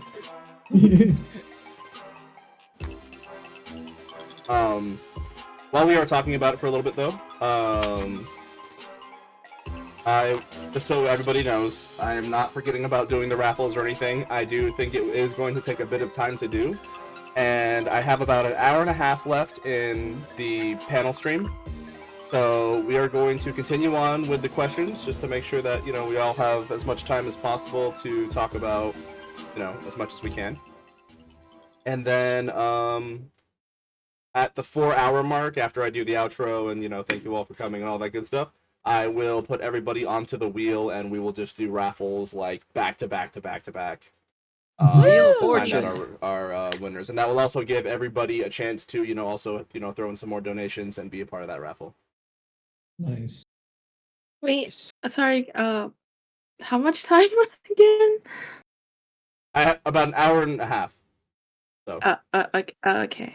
We definitely hit that minimum time that I knew that we were gonna hit of 2 hours, and I wanted to push as far as a 4-hour mark. Even though I feel like we could probably pull this for like a good 8 with the conversations we're having. I don't know if I'm gonna go that far. So That's fair. wherever we land around the 4-hour mark, or even like just a few minutes before, I'll try to wrap it up a little bit, and yeah, like I said, kind of segue into getting those charity raffles done. Atra, totally okay, do your thing. But that being said, we're going to move back into the questions, and something I feel like we keep circling back to for a very good reason. Drum roll, please. What is your favorite food from your heritage? Hey, don't say it, I swear to God. Don't say it. I got like 3 different kinds. Yeah. Wants to go first? I'll do it. I have to deal with my cat. Okay, so one favorite food I have from Palau is just taro, like literally just boil it up, eat it with damn near anything. But one thing I do want to bring up, just because this is like kind of like the only food-centered question, and this does sadly kind of relate to the wave of AAPI hate we've been experiencing. Fortune, what the hell? Thank you so What? much for the $50 donation. Yo, Fortune. Whoa, chill, Fortune. Stop living up to your name for a little bit. It's good, gosh. I don't think that's physically possible with them. Jeez, Yeah. where are we at now? No, we're at 250 now. We're literally already halfway to our Halfway there. second stretch goal. Holy hell. Hey, Living on a yo. prayer. That's the Hot Wings one, right? That is the hot wing challenge. That is, if we get to $300, I am literally going to go for the and a Mordor exclamation point charity for the charity link. Thank you, Lulz. Thank you, Larler. And thank you for the follow, Mordor, as well. But yeah, I will get like some like, and let me tell you something. I like spicy. I have a bottle of scorpion chili sauce in my fridge for those little dab-ons for when I actually want to feel something. So when I tell you that I am going to get the hottest sauce or wings that I can get my hands on, I will do you guys justice. Nice. I am I expecting don't know how crying the last and dab compares, but it's so good. The last dab hot sauces are so good. I've wanted to try them so bad. I have dreamed of it.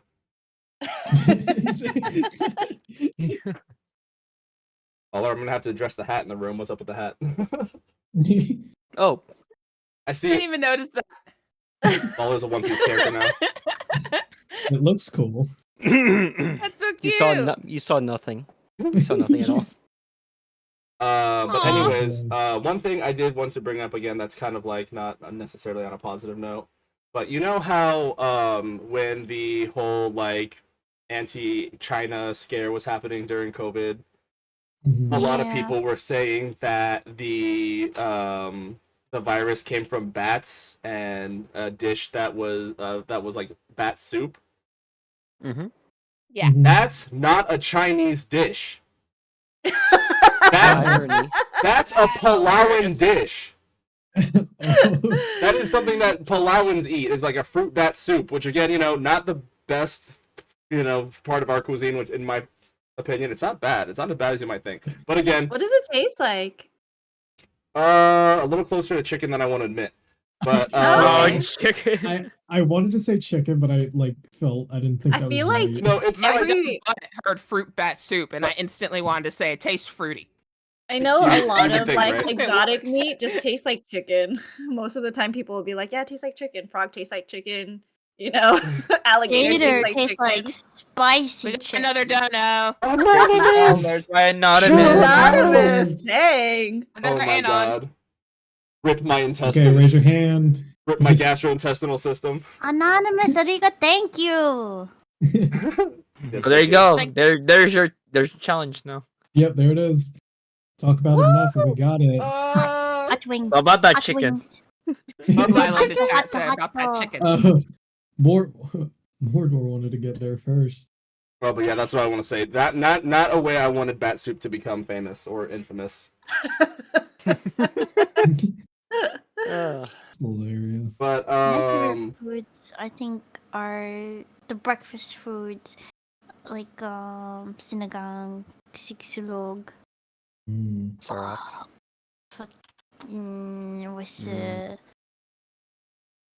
What's Mm. call it? The red sausages. Oh. Oh, I know what you're talking about. Longanisa. Langanisa, yeah. Longanisa. Oh, those ones, yeah. I love the breakfast food. very nice. It is really good. As silly as it Mordor! sounds, my Sorry, I'm. Mordor. Yes. Dang. I think thank you. No, But thank You're gonna you. finish it all. You gotta finish our charity goals today. Bro, I have a second stream. Like I didn't. You can't even get to your second day yet. Bro, I'm gonna have to come up with more stretch goals. This is ridiculous. All right, Manta, tonight brainstorm. It's okay. Yeah, I need your help. Almost Anybody who there. can contribute to helping me think of more stretch goals so I can actually have more for next Almost week, I appreciate you. Mm. And thank you so much for being in chat, Mordor. I will bring up the incentives and everything that you're able to do later. I do just want to get through more of these questions and, again, just keep it on the panel for a little bit. But thank you All right, so who- much. I love you guys. Who was still talking, or who's still next? Because of me, Althemia. Okay, keep going. Let's go. My favorite food is actually chocolate from there. Some like Samoan chocolate? Yeah. Hell yeah. Now you have to explain why. Yeah, why is it different? It's very rich. Like, I don't know. Okay, so have you guys had Dove chocolate? Yes. Yes. Yeah. Imagine that, but it's a lot silkier. Whoa. Gosh. That's already It's like silky. Dove chocolate, more silky. Imagine Dove chocolate, and it's a lot silkier. And Does it's it have a lot, more of the nutty taste, kind of like dark chocolate? kinda, yeah. I love that. I love it so much. It also sometimes. Yeah, I see my sister in the chats talking about their gummies. Yeah, she's obsessed with their. Well, she's obsessed with the Leahy gummies, the Leahy powder gummies from Hawaii. Fair. I'm adopted, so I kind of just infected my adopted family with my culture. Good. Throw it back at them. I mostly did it, and I did it through food. So my biological family, they would send me like care packages of like all these Samoan and Hawaiian treats and stuff, and I got my sister addicted to the gummies. Based. Nice. And yeah, and that's my eldest sister there, who said she really did. I got her obsessed with some of it too. I literally was just like, "Here, try my culture's food," and they were just like, "What? Is it gonna kill us?" No, it's food. I was like, "It's food. Eat it." Why would my biological family send me something that I could die from? I wonder why. To our knowledge. I remember the first time we made this isn't Samoan, but it's still kind of my culture because my family all lives there. We had they sent out Hawaiian coffee for the first time, which is really strong. Mm-hmm. If you were to make a normal cup of coffee from like a normal one from here in the States, the main states, you're gonna have to half that for Hawaiian coffee. Maybe a little more than half if you want like as strong as you usually have it, because it is really strong. And bless my sister's heart, she didn't know that, and I didn't know she was making it. Oh. So she made a full cup, and all I hear is her in the kitchen scream, "Whoa!" I can see sound. You can see what? And she was on a caffeine high for the majority of the night, and I could not stop laughing. You know And what? That's something I need. My biological mom like slapped me in the back of the head, like, "Why didn't you warn her?" I was like, "I didn't know." It was already too late. It was too late. I realized what she was doing when she screamed "woo." Sound like Randy Orton, literally. That's something I need per morning. Okay, like I need caffeine to. Like, listen. Like, when you're dealing with a bunch of like kids per day, 200 kids per day, you kind of need something. Oh, bet. I bet you got to replace your blood with caffeine at that point. Yeah. It's really dark. I think the way how my sister described it is that it's darker than dark coffee here. So It's like, what do you think teachers are obsessed with coffee? They need it for a reason. Yeah. That's all they need. we need it for Patience this. runs on time and responsibility. No, it runs on coffee. Coffee. Patience You think I'm runs on teaching you? This coffee. coffee's teaching you. Oh yeah. Okay, before someone else goes, I do want to say another thing about say. Palauan culture is that there's actually a pretty decent amount of Philippine population there. And so one Really? thing that even Palauans will cook up every holiday is a massive plate of lumpia. And I swear to God, Ooh, Lumpia I'm so glad- Shanghai. Wait, Manta, I'm so glad you talked about that because that was like my answer for my favorite food was lumpia. yo, oh my So God, literally, I will good. eat 200 of those to myself. Get away, give me the banana Uh, sauce. Yeah. I like Awesome. my grandmother used to make it for us all the time and like I would just hoard. I'd hoard. Nobody else was getting any, just me. I could, oh my God. I swear to God, I feel like anytime there's a potluck and there's lumpia at the potluck, that's the first thing to go. Mhm. Everyone true. always goes God. for the lumpia first. Perish. You can't just have just one. It's You so can't- good. I dare you to eat one lumpia, you absolute Yeah. mad person. No, you cannot eat just one single lumpia because if you I- try that, the next thing you know, the whole entire platter is going to be gone. I was gonna, yeah, you eat one lumpia, you black out, then you wake up to just 3 plates. What? Three empty plates. What? What happened? You ate all the lumpia. Now you got to. Now you're in charge of getting us more. Yeah. Start rolling. Shit. And it's like, why is Bob knocked out? Well, he tried to get some lumpia from you, and that was Now he's got a black eye. yeah. It's like that math question. So you have 2 pieces of lumpia, and your friend takes 2. How many do you have left? I have 2 and a dead friend. Dang. Oh, I'm going to hell. Okay. Anyone else? Anyone else? Food wise? I Last can't thing decide. from me. I was gonna say like my favorite thing about food for my culture, for Vietnamese culture. That's like everybody like knows this. Everybody's like everybody knows pho. It's like a traditional Vietnamese soup, like Vietnamese soup. Well, Mhm. it depends. What you get? You get like chicken on it, or you can get like different kinds of meats on it as well. There's also like not like Vietnam's a lot of base on like soup dishes or like rice dishes or anything like vegetarian dishes. Like you usually easily go vegetarian options when it comes to Vietnamese culture because our culture is just based off like the earth, I kind of love thing. how chewy Mm. the noodles are for pho. It's so nice. Yes, it's good. Mhm. It's good, and like there's also the like this because here the 2 main foods that people know around the city that are not Vietnamese speakers or not part of the culture is pho and banh mi. I was about to say it's the Okay, other banh one. mi is banh French, mi. right? I've heard of pho. I have not heard of banh mi. What? Oh. Banh mi sandwiches. Mhm. Yes. Yeah. Those Banh mi slap. Or might literally have, and I'm means just having a brain fart moment. yeah, banh mi literally means bread. It's just a lot of different fillings. Like I think the main one is like pate. There's Yeah. like Yeah. mayo, and then you can get like cold cuts, like ham Mhm. or like a special Vietnamese like pork ham-ish thing. There's also like roasted pork belly, and then they Mm. put like Mm. cilantro and like pickled daikon and carrots and like some Mm. jalapenos in it. Oh my God, it's so good. And cucumbers It's too. so good. Oh I yes, you're recommend right, try. T. Yes, Like I recommend cucumbers. I try literally had one. that this morning. If anything, also what earlier I think we talked about this before we went back here. Also, we did talk about Boom Way, and then we also I did love Zimbabwe. you were talking about that. It's really good too. That one I haven't And heard of. Can you explain that one? It's Boom like a Way.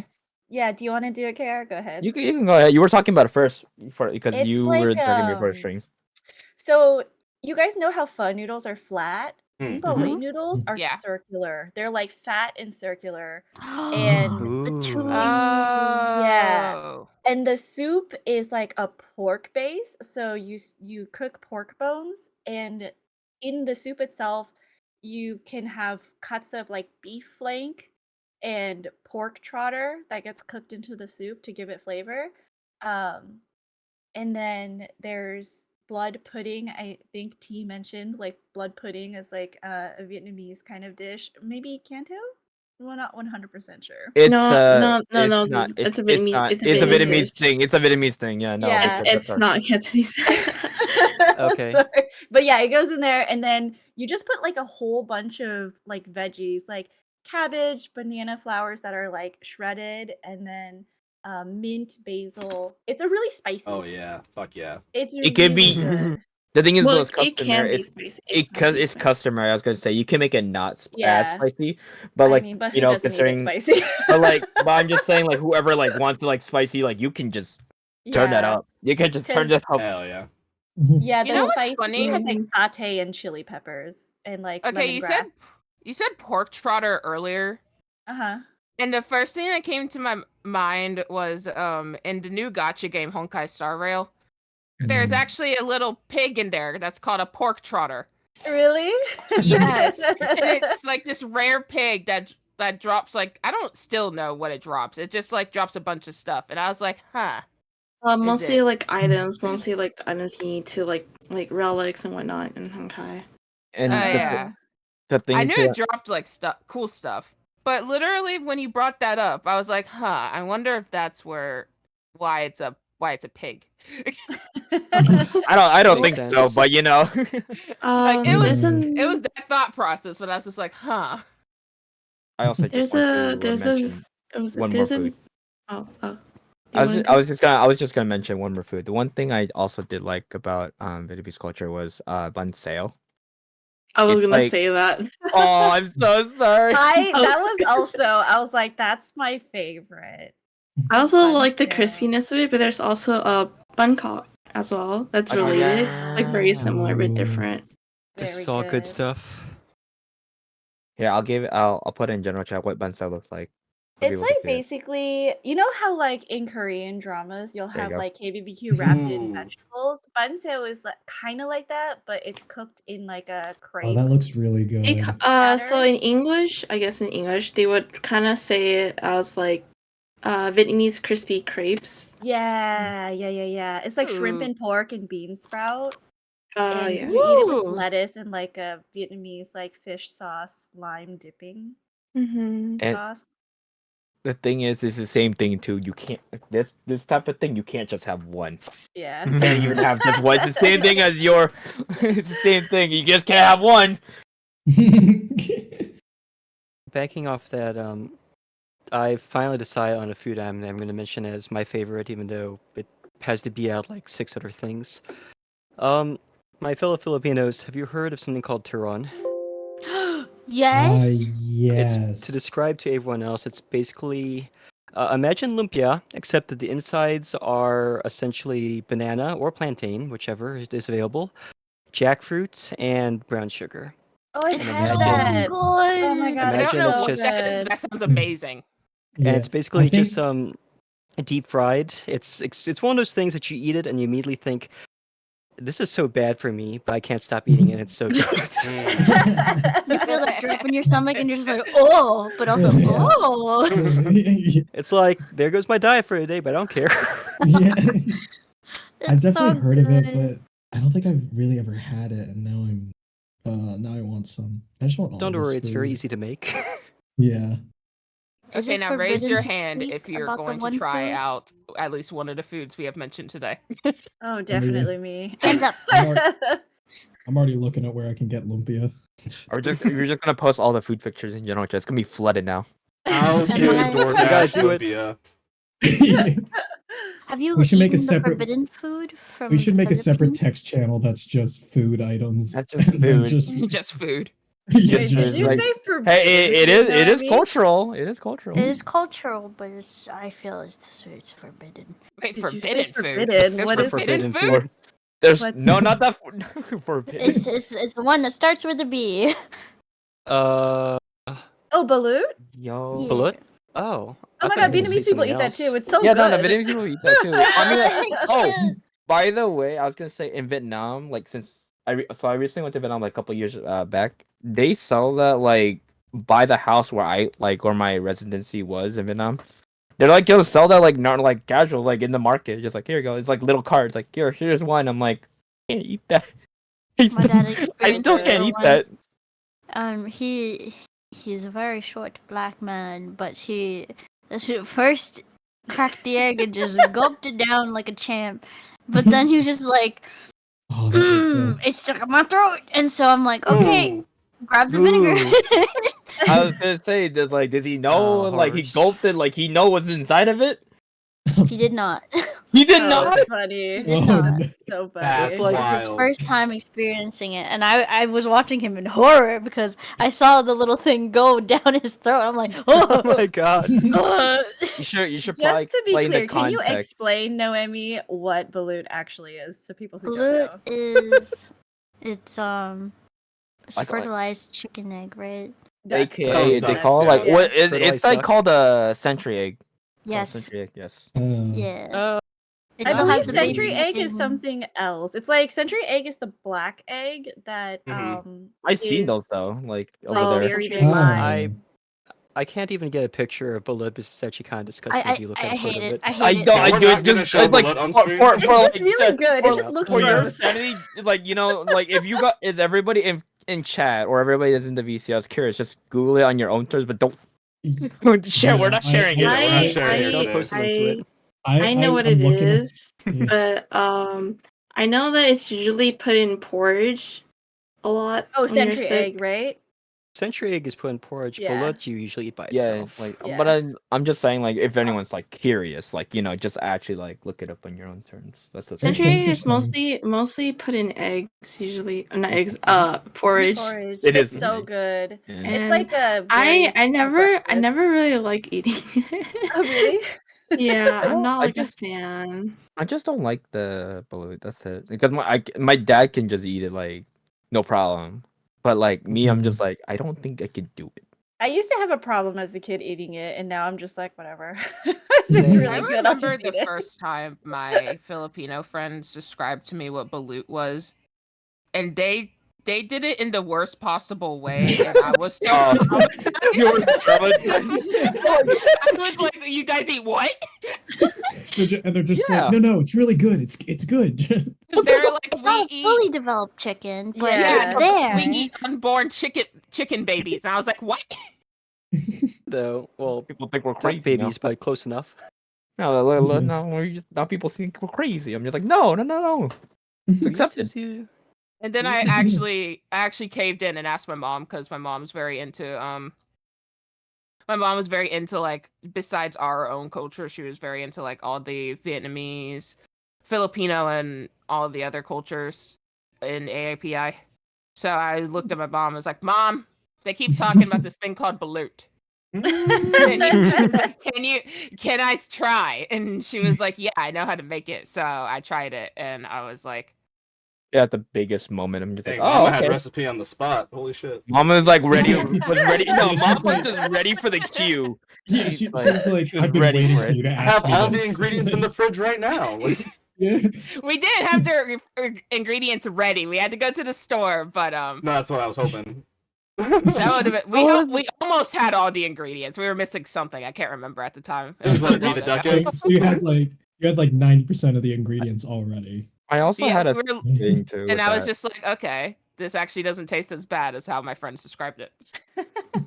My mom also is the thing too, as like just the culture is like it's like every time it's like that thing when you're a kid, it's like, oh no, we don't have any food in the fridge, and then my mom just makes like a Vietnamese food style thing out of the fridge. I'm like, what the fuck?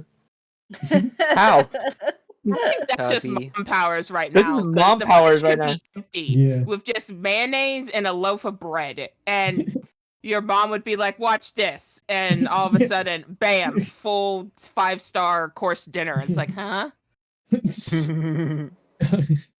what sorcery is this?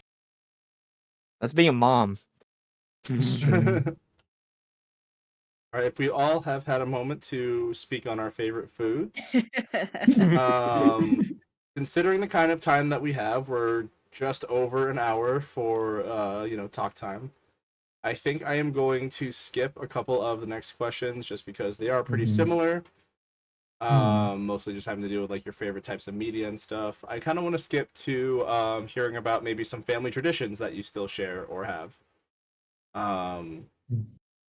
Like for me, honestly, the only family tradition I can think of that's super cultural is just the cookouts. Like it like Yeah. sadly, you know, nowadays my family has like scattered across the states and stuff like that, but we were all in Arizona, funny enough, for a good time. And it was at least a monthly basis, if not more, that we were going over to somebody's house. Everybody was bringing food, and it was just like it was like a massive party, but it was no one's birthday. And usually, like to this day, if I meet another Pacifica person, it doesn't even have to be Palauan, Micronesian, it could be Polynesian, whatever. Like they find out you're an islander too or whatever, they're just like, all right, you're coming to the next cookout, right? Like you're gonna bring your family, you're gonna bring like. They've already got you down. That's just like one tradition that like I feel like I've just like loved the most and stuck with the most, because that's just a tradition that just facilitates like all the best parts I feel like are about culture, is like food, community, getting together, you know, just sharing good times. And it's just like, yeah, if there's one thing that always makes me like feel at home or like with family, is just like going to those kinds of cookouts and just being around like that kind of energy. Manta stole mine. Same. Sorry again, you know. But like I get it. but the thing is though, like with tradition, like what I feel like the most common thing with my tradition is like the family gatherings. It's just like it's just like, and it's just not like for as of right now for my family, it's like it's not very often, but it does happen every so like maybe like a month or two. But the thing is like I'm not able to participate because I'm always working every single day, so I can't participate at all. But they do bring like potluck kind of style, like bring your own kind of food. Everyone kind of share their foods, and then by the end of the night, just bring over the leftovers at home. But usually it's like every time I miss it, usually some like, you know, earlier food culture talk we just had right now, and just like the sense of like we get together no matter how far we are, just try to get together at least a month if we are local to each other. However, I don't have many family members left locally. They are just all kind of spread out thin. Yep, happens. I I think don't the know that this biggest is, family tradition. Sorry, go ahead, Noemi. Oh, it's a short one. But I don't know if this is just because of my culture or just because it's my family thing, but whenever we make food, yeah, we dance to make it taste better. No kidding. What? I like that. That's cute. that's cute. I'm kind of like jealous. That's really cute. dancing to like So- honestly, the dancing can make the food better. Yeah, it actually does. Cause like if I put something in the microwave, I dance. If I'm cooking something on the stove, or cooking something in the oven, I dance. So my mom does it too. My dad does it too. My brother does it too. And I'm not really sure if that's just a family thing. I But kind of want to start doing that. Yeah, I'm instantly incorporating that into my lifestyle. Yeah, it makes the Yeah. food taste better. That's super cute. my roommate's probably gonna walk in on me, but you know, we'll just have that conversation later. I'm It definitely don't dancing matter for as science. long as your food tastes better You than should his. invite him to join you. I mean, listen. If you dance and you just give it to your roommate and that food tastes Yeah, better, it's okay? like- They say you have nothing to show for it. You know, they have nothing to talk for. No, The exactly. vibe can with dance if music you in the want to. kitchen is always Yeah. a must. Exactly.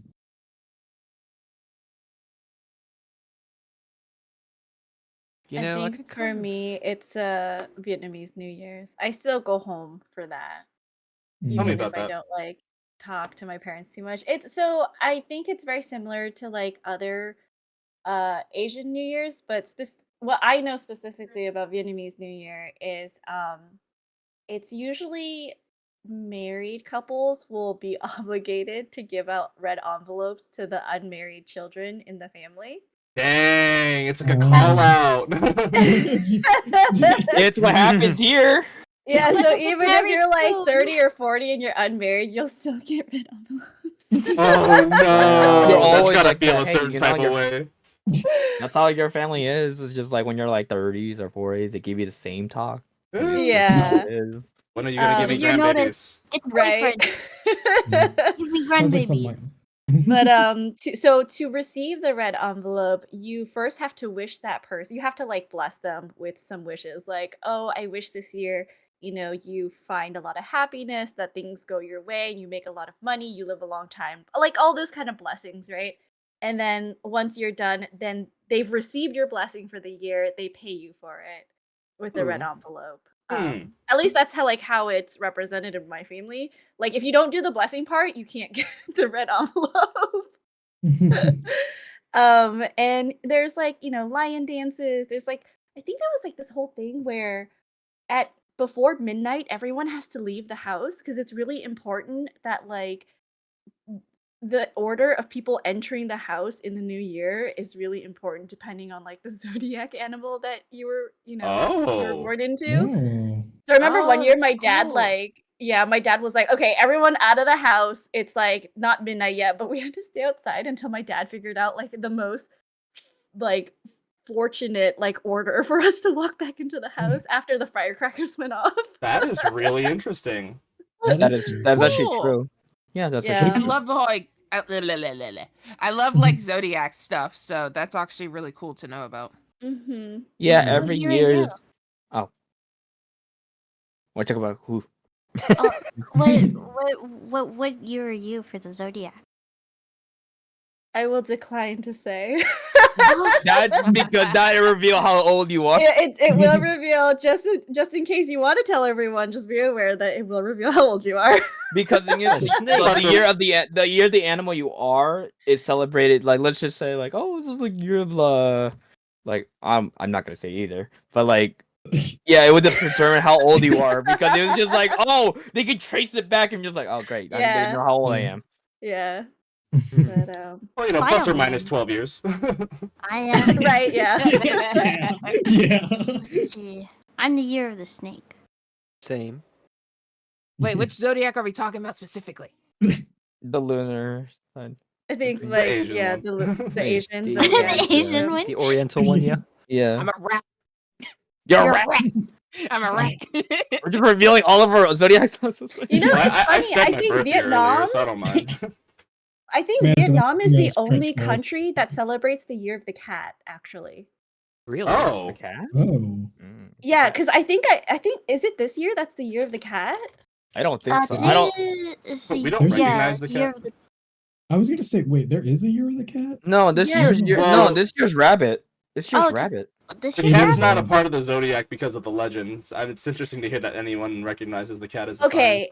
Yes. So this is actually a thing. So Vietnam celebrates this year, the year of the rabbit, as the year of the cat instead.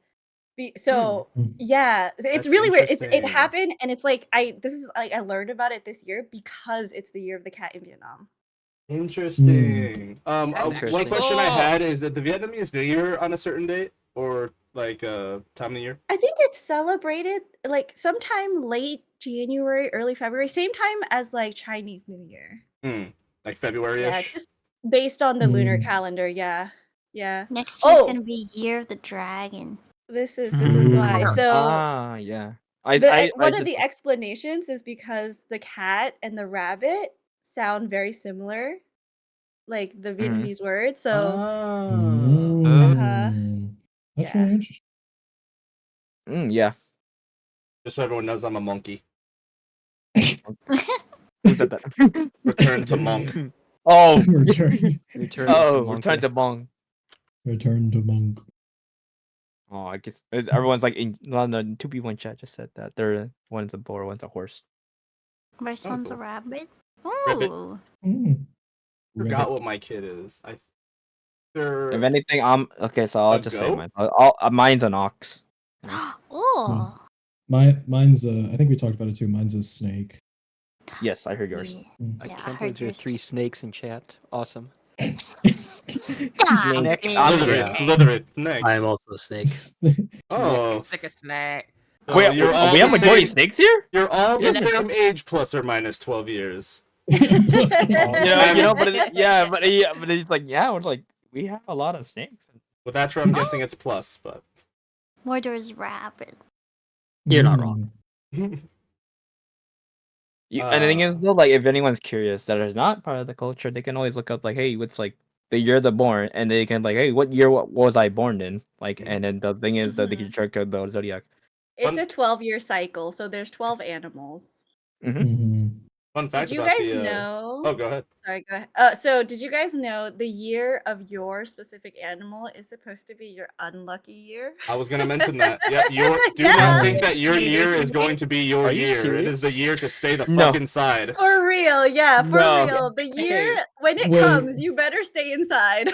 Count your blessings, you know, reap that good fortune, like make some I good did fucking not just know karma. go- that. You know, I'll just go hey, into a bunker and be like, see y'all next year. I mean, All to right, be you fair know, though, when it was my year, I had bad bad luck. 25. Oh I no. guess I'm gonna go into hiding. You know. Yeah. Yeah, but Sorry. hey, Listen, but when's the hey, next year to rat? I ain't a part of hey, that. you know, I already, you know, that year, like it already passed already, and I was like, oh, I can attest that I really had a shitty past year. That Yeah, year. I'm trying to figure out I need to look this up now, really quick. Yeah, that is definitely a thing. But I could say too, it's like, you know, I did had a bad year that year, but I could say I also had a good year at the same time because I also like that's the first year I ever started VTubing. Mm. But yeah, it's true. You have 11 lucky years, and then your year of your zodiac animal is the unlucky year, which is good because then it means the majority of the time you're gonna be lucky. I thought it was the other way around. There are The some other way people around, that go yeah. all out. They're like, they go look at the years. Okay, what's my lucky color? What's my lucky number? What's my lucky day? I don't even That's a remember huge thing. 2013. Like, I think when my cousins all got married, they had to go look at like their lucky day to schedule a So wedding. like to schedule a Mhm. schedule a wedding. It's like, Wait, okay. wasn't there a? This is a really old article I'm thinking of, but wasn't there an article where this Chinese couple got married on like the 8th month on the 8th day in 2008 at 8:08 because it was like 8's a lucky number or something like that? Yes. Infinity I remember Yeah. seeing I that. Yes. heard that's a lot of eight. They made sure like everything aligned to be 8, so it'd be so their marriage would be like extremely lucky or blessed or something like that. I think So did they say 8 I means do like at 8? Yeah, they literally oh. said it. They did Oh not my God. officiate it until 8:08. Oh my God, they Yeah, I timed it and everything. believe Yeah. 8 means like becoming rich in Chinese. So like also Ooh. license plates with 888 or however many numbers, right? License plates with 8 in China are really expensive. Oh, wow. High demand. Mhm. Yeah. That's actually Yeah, that's I remember cool. the I was like a kid when I saw this on the news, but it just always stuck with me because I was like, huh, that's pretty cool. I feel like that topic you're talking about is like a segue to the next topic. What is the next topic? Oh, yeah. Look, I I know, was, Yeah. I was gonna do a Okay. double check through the chat just to make sure everybody feels like they had an opportunity to speak. Mm-hmm. All right, well, we're gonna go into this, and apologies in advance if you don't have too much experience on this question, but you know, contribute what you can. Is dating different in your culture compared to like American dating? Yes. Yes. 100%. Yes, it is. yes. Okay, I'm I'm gonna gonna let go y'all first on this think. one. I'm gonna go first on this one because this is a sad truth. Before I even consider dating another Palauan, we have to talk about our families and look at our family tree because there is a 80% chance we're second cousins, and we cannot be doing this. Oh. It's not a proud thing, but it is a goddamn thing we got to double check. You're like that country. Is it Sweden that had like I think one of the Iceland. European It's countries, Iceland. Iceland, they literally have an app where you can check if you're related or not. Oh my God. Palauans could Everybody's so probably use close that. there. Palauans could probably use that app. God. I just know that in Vietnam, like when I was in like in Vietnam visiting my parents and the whole wedding thing and all those things, there's a thing is like Vietnamese girls could be or guys I should say too could be very conservative, and the thing is like it's like no flirt, it's like no flirting, like no public and all that stuff. Like there's a lot of them. There's a lot of rules. There's a lot of rules that was established. I would say, as the eldest daughter growing up in a Vietnamese family, I was told for the longest time, like, no dating, right? Until you're an adult. And so, like, I never dated until like not even like my first year of college. I think it was like my third or fourth. But then, like, once I had a boyfriend at the time, my parents were like, "So when are you getting married? When are That we gonna have is ki-" And I'm like, you literally did not let me date for like the 20 years. What? that's what people like. It's like in our culture was like, okay, we first have our like boyfriend slash girlfriend, and then the thing they're like, okay, so when do we have our grandchildren? Right, and I'm like, you haven't even given me time to like figure out who You I said am as a person. Like, You said no, so I have no experience what you're talking about. So yeah, and I don't know if this is like strictly a Vietnamese thing because maybe you other like Filipino and Chinese people can like chime in, but it was like very much like that for my family. and I can say as the oldest like guy in the family, like only me and my brother. It's just that thing is like I had the same rules, like no dating till college. I'm like and then I was like I don't feel like I should wait to do that, so I just kind of rebel a little bit. I dated like when I was 16. And the thing is, though, they're like, okay, my mom was like, what? My mom was like, what the fuck? And my dad was like, okay, but like, who is she? I'm just like, she's not Asian. And my dad was like, okay, this is not gonna work. Hit the brakes there, kiddo. Yeah, I was like, they're like, who is she? I was like, well, the thing is, like, she's Hispanic. She's Hispanic. I was like, what's wrong with that? I have to Oh say, my my God. parents are like, I don't know if your parents are like this, but like my Vietnamese parents are so racist. Sorry. You They're know like, what? Hey, Okay, you know anyone what? other That's a than good topic. Vietnamese. let me just That's say I actually a can't great take topic. let me reply to that real quick to Raska. I can't take my mom anywhere. I Oh know. no. You Oh know, Just when I was no. hanging out, it's just so ridiculous. Like, because I mean, me, my brother, and my sister were pretty like open minded. But then, like, when we talk to our parents, it's like, I get that they're very traditional, but at the same time, They're I'm very like, it's close-minded. embarrassing. Yeah. They're very close-minded. They like they're because the thing is they were from a country that's not full of diversity. That's Yeah. the thing. Yeah. Well, and I So think they expect Vietnamese to date Vietnamese, and solely Yeah. that. I'm not sure if this is as prevalent in your guys' cultures, but I do definitely think this is an issue that pervades literally every culture. Is just not just racism but colorism. Like even if Oh you're even if yeah. you're dating within your own culture or nationality or heritage, Yeah. if they're darker skinned, all of a sudden they're being treated different. Some cultures have different names or nicknames for people with darker skin, and it's like it's not even about race anymore. It's just like for the fact that you have more melanin, all of a sudden you're being put to another standard. That and vice versa. If you're lighter than everybody else, then they call you names still. Yeah, I feel that. I also want to add in terms of dating too. They also I think I got told like this. So like it's not the same here, but my dad told me dating in Vietnam was like there were like thing is like there was like the accents. So Vietnam there's three different accents. Mm-hmm. There are three different accents. So like thing is like okay, the way the first time you talk to them, you gotta figure out that there were southern, northern, or like in the middle. Central, yeah. Yeah, central, like in the straight in the middle of the central. And then if you were one of like the ones you were from, it was automatically just off. Really? Mm-hmm. You guys Wow. like it comes down to regional too, like. Because is, because yeah. Vietnam there were three different accents. That's the thing. You could tell by the way they talk or the way they sound. Mm-hmm. I've been blessed with a mom that's pretty laid back, and she's not one of those moms who's just like, "Where's my grandchildren? When Good. are you gonna get married? Hey, Oh, thank God hey." your mom. Yeah. Although my dad, Oh, there it there it is. The butt. There's the balance. he replaces it. He's just like, so make sure you don't date any ghetto guys. Make sure that he's proper and he actually treats you well. I'm like, okay, thanks, Dad.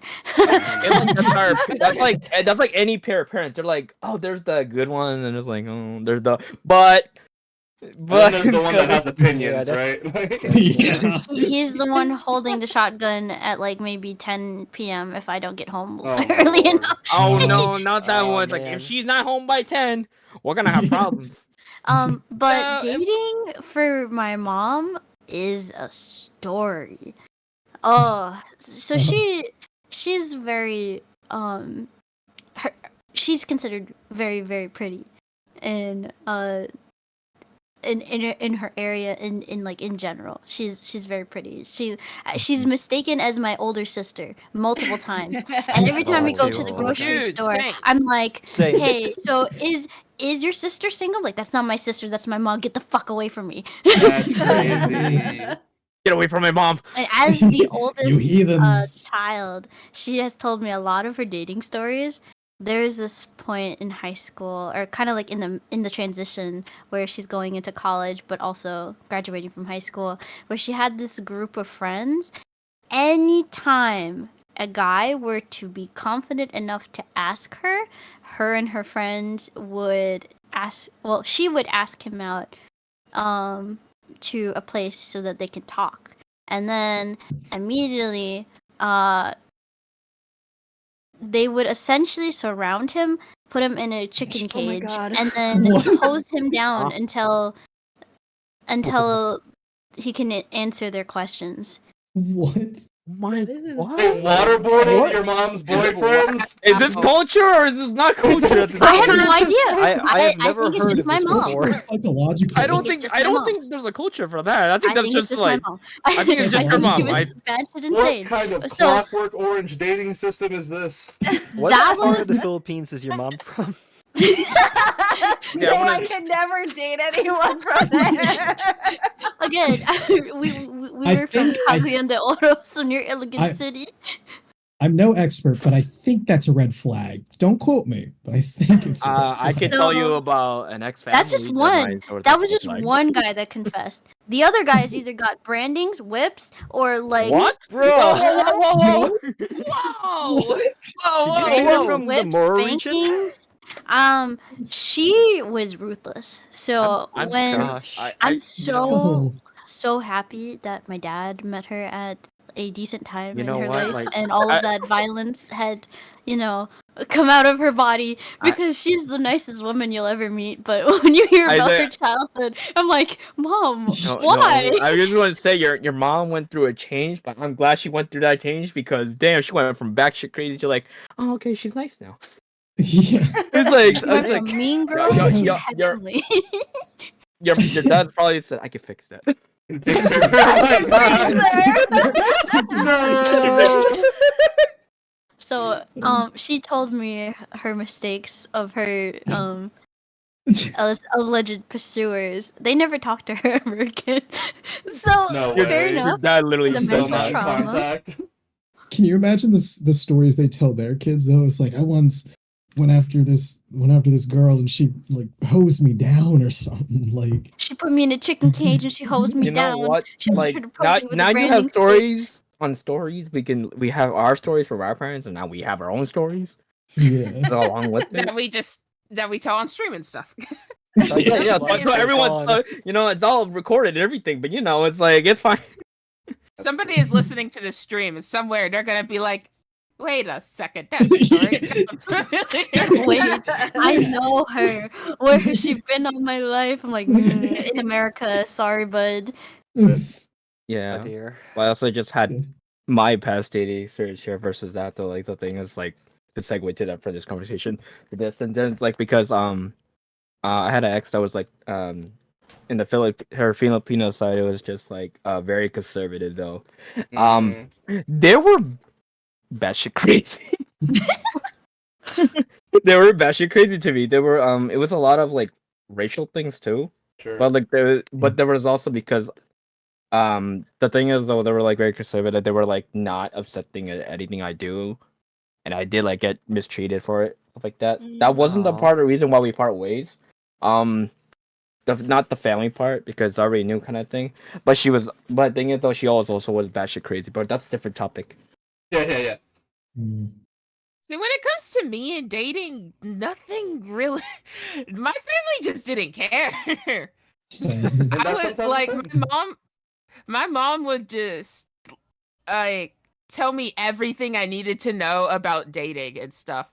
The only thing that I could think of that was kind of awkward, it didn't happen to me, but it happened to my mom, and that's when she was dating my dad. And this wasn't like a race issue or anything, but my grandma absolutely hated my dad. Damn, that's wild. It wasn't a race issue. She just hated his guts. She hated the fact that he was on Earth and breathing. Like she was like, "How dare you Dang. touch my daughter?" That's crazy. And then I was born, and she apparently babied me to death and wouldn't even let him hold me on some days. She was like, "No." Aww. Wow. Oh So my it's like- god. In So I guess continuation, that was a thing. so the stream of violence didn't stop at my mom. Apparently, my grandmother did it too when she was younger. Oh, so Wait, this did is she? this is So wait, becoming wait. Did she cultural. learn? Did she learn from her own mom? Like, I have no How idea, but How far back does this go? I had Skyped with my grandma because she's still alive and kicking. She's doing well. When she was younger, when she met my grandfather, she was Filipino and Japanese, Mm-hmm. and it did not stop there. Whenever somebody would pursue her, she did the same thing. She got her group of friends, told the guy to meet them at a I'm scared of your family. discreet location, Honestly. and just to talk things out, and then This is she not too far just away want- from like I just serial want killer to- strategies. she told I me just that wanna talk. instead of a chicken cage that was stationary, she tied him to the back of a motorcycle, and then wait. Wait, Yo, hold up. What? hang on. she tied him to the back of a motorcycle, let his feet be bare, and like let it hang, and then drove. Oh She my drove. God. I don't know. Yeah. All right. Okay, so let's anyways, close the question there. we're gonna stop right there. That your family crazy. That's Yeah, a good no. stopping point, I think, I for think that. I'm in love. Oh my lord. I have still you have instilled fear to me. I am forever The women traumatized. in my side of the family are very fierce. shows. You know that is very scary. Yeah. My fear has resurged. I thought we were talking about like a good topic, not fear. Yeah, we're gonna move on though because we still have a couple of questions I really do want to ask and hear from you guys, and we are getting a little shorter on time. Please keep that in mind as we answer these next few questions. One thing I was gonna skip over this question, but I just want to see if anybody really wants to answer this or not. But do you have any AAPI role models? First person, I'll kick it off. First person that comes to my mind is the streamer Valkyrae. I remember I like really got into her content like honestly probably around 2020. And it was just not only did I just love her content, but then like I found out that she was Filipino, and like that just made me like appreciate her so more. And she started incorporating, like I remember she did like a cooking stream with her mom with like Filipino cuisine, which I thought was really cool. So yeah, just not only her as an individual, but just her content and like the things she like stands for is something that I really just admire and aspire to be. Very cool. Okay, not Me? in a Okay. cringy sense, because I know Mhm. when I say this name, a lot of people are gonna jump up and all the 15-year-olds are gonna get crazy. But I'd have to say one of my role models is in the AIPI community is honestly Markiplier, because he's half Korean and stuff. Yeah. And that's honestly because he does not let limitations stop him. He pushes my God. through Yeah, like he everything. Yeah. Big fact. He Yeah. pushes through like everything. Like he's making a movie right now, I think. No, he's done. Yeah. He's done filming Iron It's Lung. done? Yes. He's Mhm. done. He's Yeah, back to the he's thing back to is- doing some content on YouTube. Cuba's Markiplier's definitely grown so much. He's definitely a child role model to a lot of API Yeah. kids, like including myself, because like he was like half like the half like Korean side of him. It was just like stands out. It was like people were like, what? He's half? Yeah, it's like, yeah, he Mhm. is. And then like the thing is like he's a role model too. He's so successful like now it's like and he's still making videos. Yep. He's Yeah. still He's making still doing videos. what he He's does. doing I think he. he's I still think doing it. fourth most successful. Don't quote me on that, but I feel like he's like fourth most successful YouTuber. But could also be false. I know he's just very Like successful. and like now you mentioned that like he made a movie. He's also part of like, like different affiliation programs. He's like, I he was gonna was say he has a not a he's also part of podcast, but yeah. what's the podcast? What's it called when a podcast is also like a mini show? What, you mean Distractable? Not that Distracted. one, the other one he's a part of. The one that he goes up to Canada to film. Oh. In, in Dead of Sleep or something like that. I don't think I've heard of that one.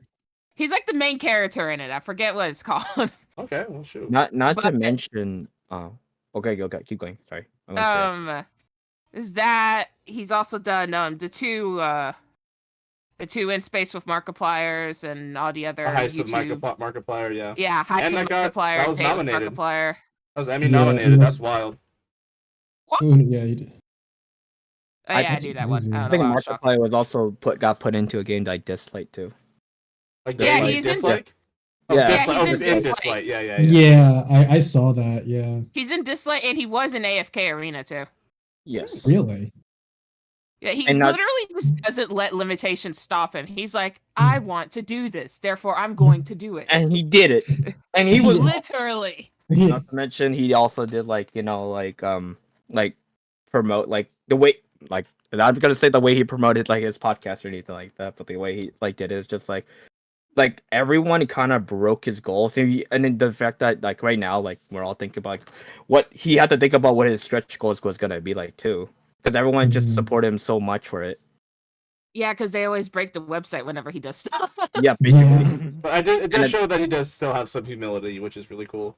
Yeah. Yes. Yeah. Yes. Oh, I can I Just the also way he goes about things is just it's just amazing to me. can I also Mhm. mention that he also made like one of this like that 1 year show that he had.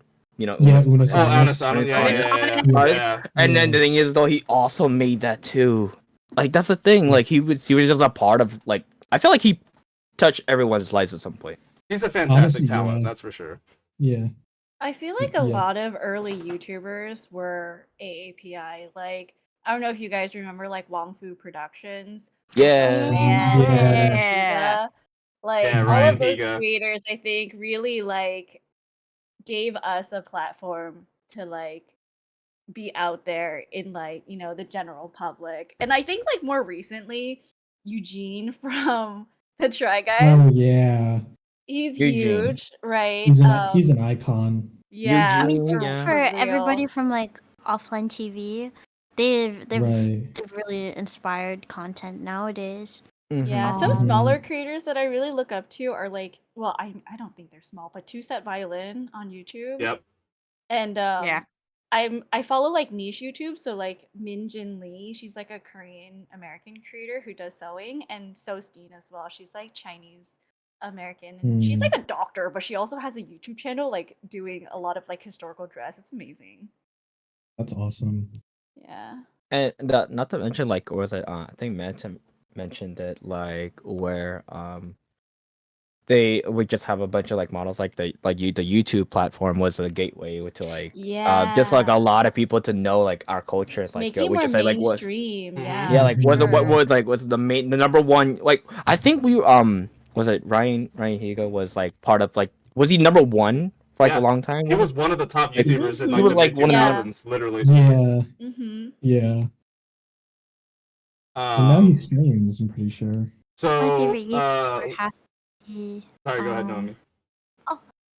My favorite YouTuber has to be Jay from the Cub Scouts. I don't know if you know him, but he's Filipino American. I'm not familiar, no. Oh. You tell me I about had it? either. Yeah, he's Hmm. he does a lot of horror gaming, does a little indie gaming. He's a very energetic man. And he's been making content on YouTube for 6 years. And Wow. it's always been super funny watching him play. He does something stupid and then he gets himself killed Like just those little reactions is just so funny to me. But he recently had a divorce, and his custody of his son is going under court. He has a 2-year-old now. His name is Mason. Uh-oh. And I've just been kind of like tuning in every now and then to see what's been going on. Mhm. And I'm really wishing for the best for him, because he's really also made my childhood, because he's been around for a while. Fair. I have 2 YouTubers I'm thinking of. One that's my personal like role model, as controversial as it even is to me, kind of. And then the other one is almost kind of like my kid's role model, which I think is really awesome because now you have like generational role models that are coming from the same place. Mhm. My AAPI YouTube role model is fucking Joji. And Oh, yeah. he wasn't called Joji on YouTube. Pink And, guy. yeah, freaking Yeah. filthy Frank pink guy. Very cringy. Definitely not content I endorse today. But I'd lie if I said I wasn't, watching his videos all the time, and just the fact that he was half Japanese and like half white, like similar to my own identity. It was really hard not to relate to him, especially with a lot of his jokes and stuff like that. There's some that hit, there's some that were too much. There were a lot that were too much. But It's just a different era. yeah, but like the fact that he was even able to take that like kind of like controversial part of his life and still use that as like a platform or like a baseboard to jump off of into like a more serious career, and what he's done with that, I think is, you can't deny that that is like an achievement. Like that's something that's like that not everybody would be able to pull off, especially considering how he started his platform. Yeah. And I think he also does like a good job of like kind of like owning up to it too, and just knowing that that's not something that's like really okay today, or like that's not humor that people are like really okay with or anything like that. I think he's found like a good balance of like separating himself from the identity while also still kind of like owning up to what he did. And then yeah, all the stuff that he's done as a musician, just like with like 88 Rising, and like I think he's helped bring out a lot of other like Asian American and like musicians and stuff like that. I just think it's really cool the impact that he's had on that part of the culture. You know, he's really going far. Who's that? Brendan Rodgers. Oh yeah. Oh man. He's been voice acting a lot. I Really? I didn't realize that he was basically he's the voice of what's his face from Hell of a Boss? Yeah, he's Blitz. Not yeah. Hell of a Boss. Blitz? Yeah, he's Blitz. He's Blitzo or Blitz. Oh, is silent. Really? Yeah. My mind was just blown. I didn't know that. The humor actually kind of makes sense too. I can't think of a better person to play Blitzo, to be honest. He did so good. His comedy skits and like what he's been working on too. He's been not only voice acting, trying to get into like the public eye, but his series for like, Magic Funhouse, or like the reenactments of like him being a mom, or Madam Ex-President. Like those skits have been on the internet for forever, and now he's finally going into more media, and I'm like, I'm for it. His voice needs to be out there. That's awesome. He also has the kind of politically, or just the right amount of politically incorrect humor that I think we need a little bit more of online in general. Yeah. Very well said. Very good. Does anyone have any other answers? Mm-mm. One more I was gonna say, just on the YouTuber side, like, just kind of like because of my kid, and like I think it's really cool to watch my kid look up to someone who has like a similar identity. Is Ryan?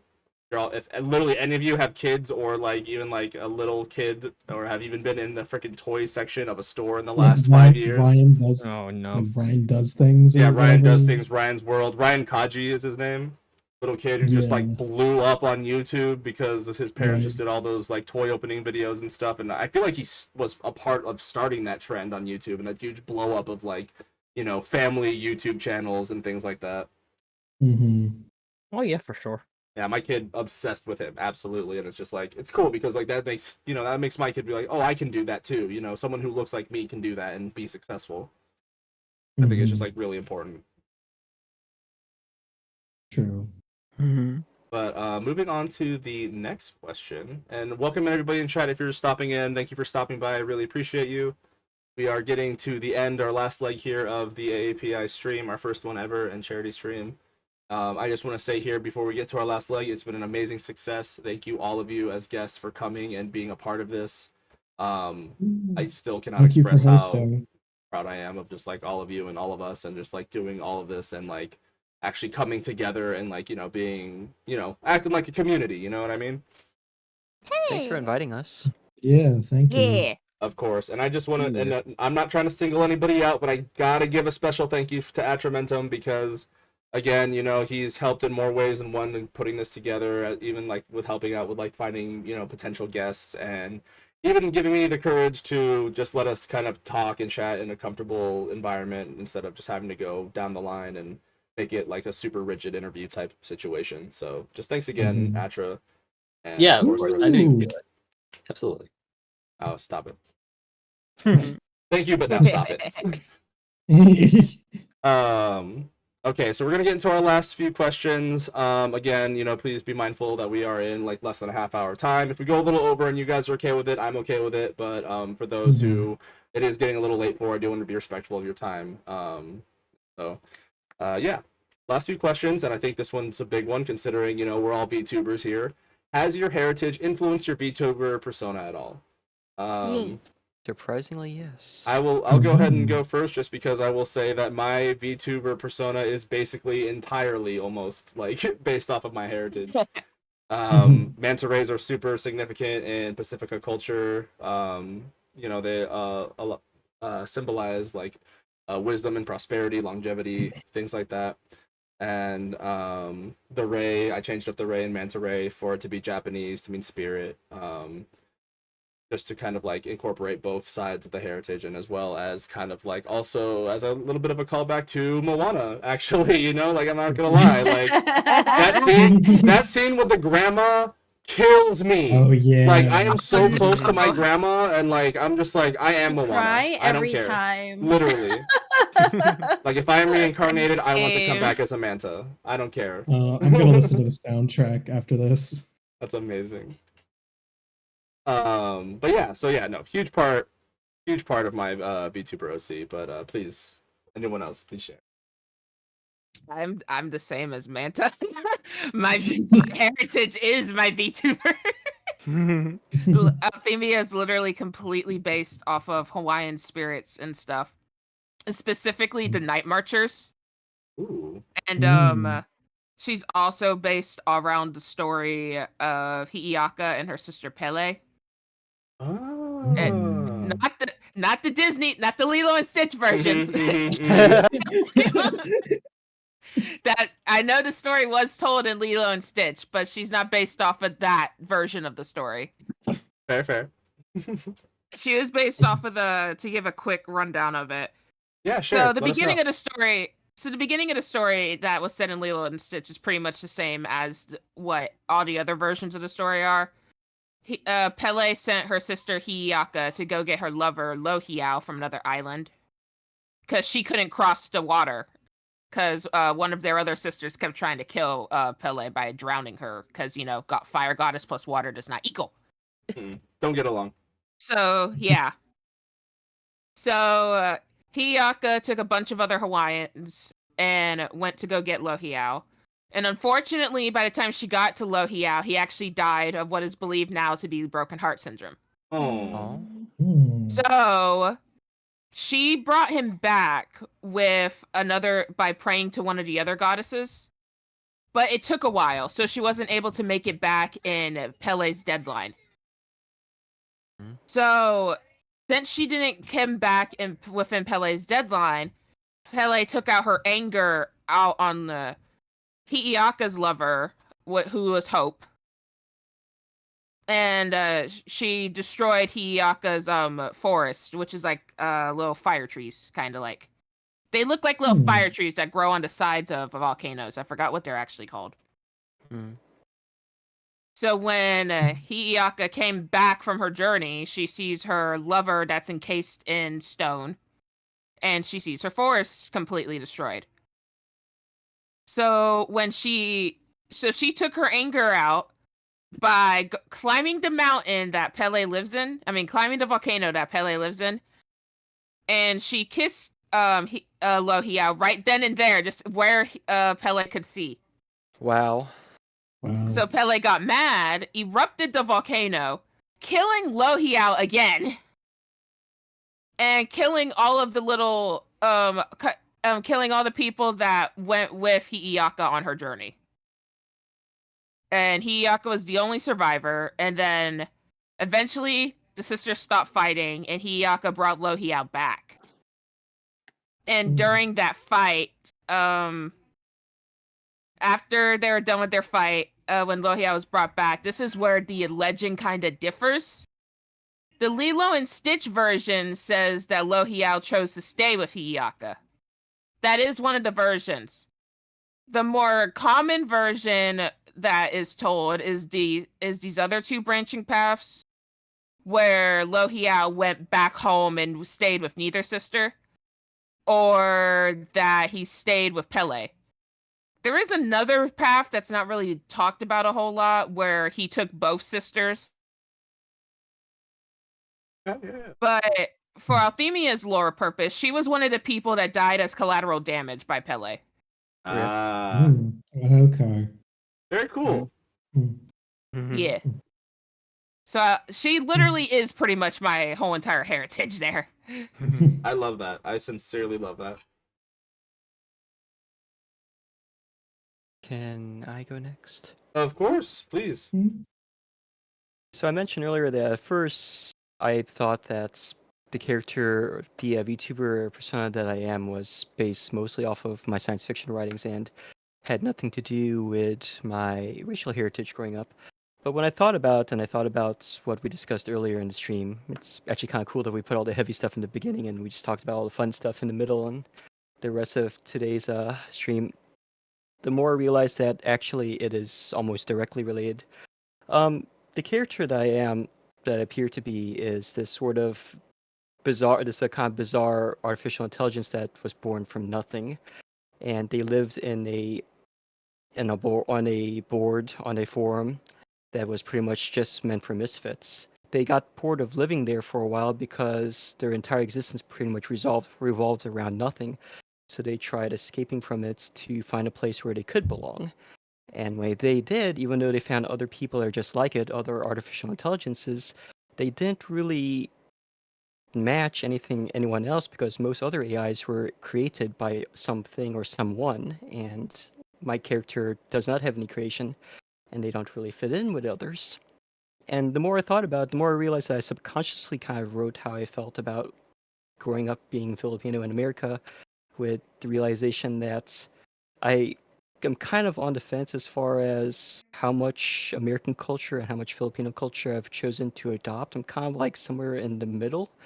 And in trying to be both, it's kind of a struggle because I effectively can't really identify as either. Or at least I don't think so.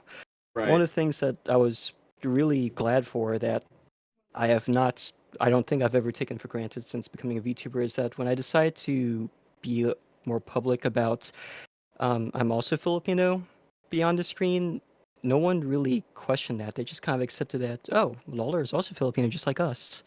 Yeah. And because I honestly was kind of afraid that there's this thing in the background and among some VTuber spaces where people feel like if you don't look and act like a certain way that you're not the ethnicity you claim to be. Yep. And I honestly think this is extremely toxic. Anytime I see any sort of discourse like that on Twitter or elsewhere, I immediately just go straight into block mode because There you go. of this fear of someone being like, "Oh, you're not really this because you don't fit this objective standard." But the character of Lols and myself have both found that people accepted us for who we are instead of who we are meant to be or who we look like or who they think we should or who we think we should be, and I just think that's really powerful and something I'm eternally grateful for. Yeah, no, that's really well said. You know, you don't get the automatic screening that you do in real life that, online. Mm-hmm. I kind of get a similar thing because I am like half white as well. So, and I'm 6'5".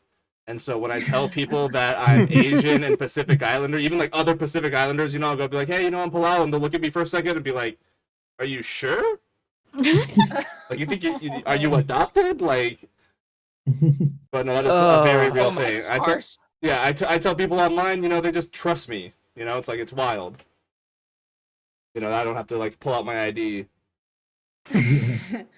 I would say for me, I got into VTubing before I actually knew much about VTubing culture, like lore and all that stuff. So I don't really play a character.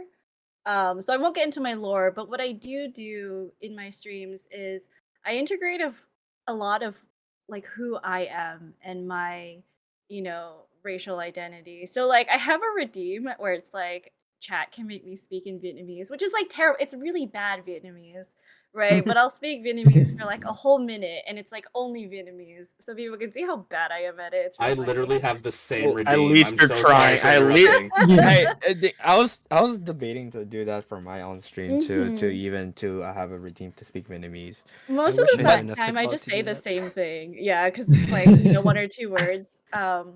And then I do try to share, like I actually made Buncok on stream for like Oh, nice. 500 Oh, cookie, cool. like Dope, Yeah, dope, we- 500 dope. follower celebration. For my 1000, I'm doing a 24-hour stream and I'm gonna be making pho. So it's the Nice. small Nice. things like that, Nice. right? Like sharing where I come from, what I love to eat, like who I am, with my viewers, I think is really important to I was me gonna as a mention. creator. I was gonna mention too, like, I for my own thing, I don't have like a lot of the culture is not implemented into my stream or my VTuber model. But the thing is, though, I do like to talk sometimes in Vietnamese. Nature knows about this too. I talk to Zero Vietnamese here and there with Michael and Harvey and their own group. No matter how bad my Vietnamese is, and then they know because they're from Vietnam. The thing is though, I will speak it regardless because that is where I'm like where my family's from, and I'll do both, no matter how much it's like Vietnamese or like how much English I was like speak to them or anything like that. But it's something fun to do. It's something I'm proud of to do because that's something that's where my Yeah, family people is. really like it actually. It's comedic humor. It's Yeah. it's comedic humor because I'll be like saying like I'm dying, but like I'm Vietnamese, like I just.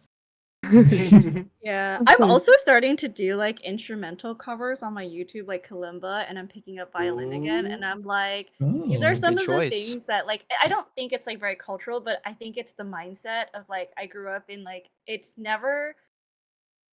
I guess like my dad used to say, what's separating you from the people who are good at what you want to do? You have two eyes, they have two eyes, two arms, you're essentially the same. The only thing that's separating you is like the will to try and the will to do.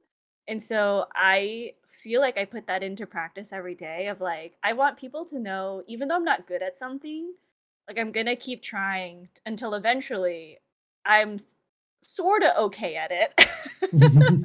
Yeah, absolutely.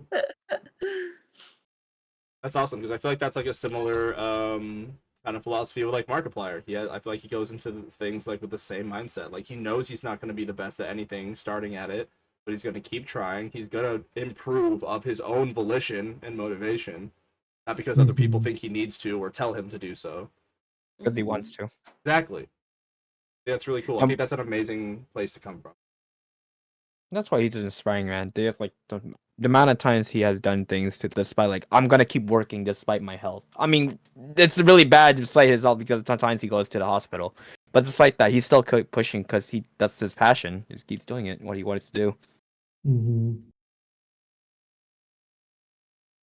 And I'm going to keep time quick, but I just want to say, Monkey Bird, thank you for sharing. I see your answers. I'm not interacting too much with chat right now because we're focusing on the channel stream, but thank you so much for sharing. We really love stuff like that. Feel free to just comment. That's fine. Oh wait, Commenting is good. Oh, I want to say something about my design, if that's okay. Please, Tiffy, please.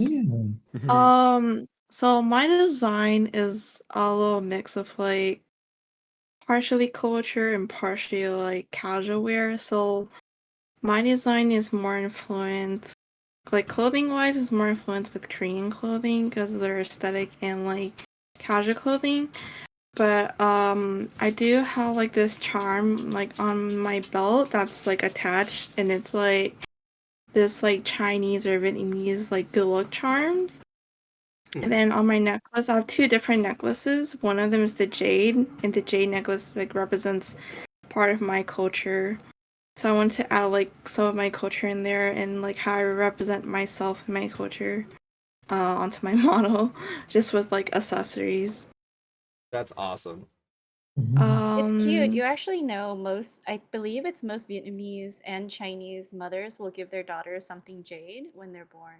yeah. Oh, It is Interesting. traditional, yes. Yeah, so I like to at least like have some like bits of it onto my model, which is like something I want to represent out. And I guess like behind my model, or I guess my VTuber itself, she's basically like another person of myself in person. But I like to think of his T as like the calm and comfort type of vibe. yeah. So that's like what I go for. That's amazing. You know, it's funny. It's funny that you mentioned that, 'cause I actually didn't even think about like VTuber design wise.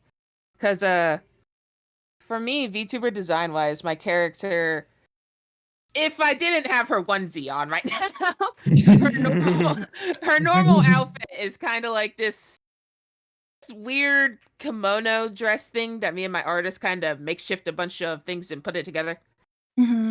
But her accessory, the two flowers in her hair are actually plumeria flowers, which each petal represents something different. And two of the petals actually represent life and death in Hawaii.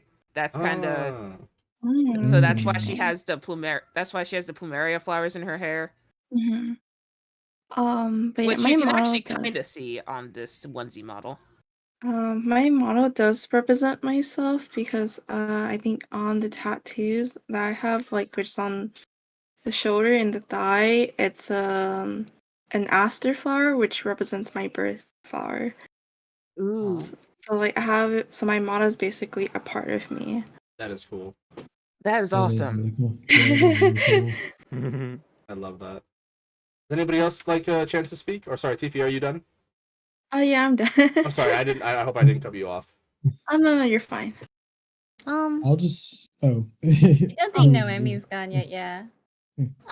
Well, my first design before I went into this one was a little bit kind of similar to how Hicks's was.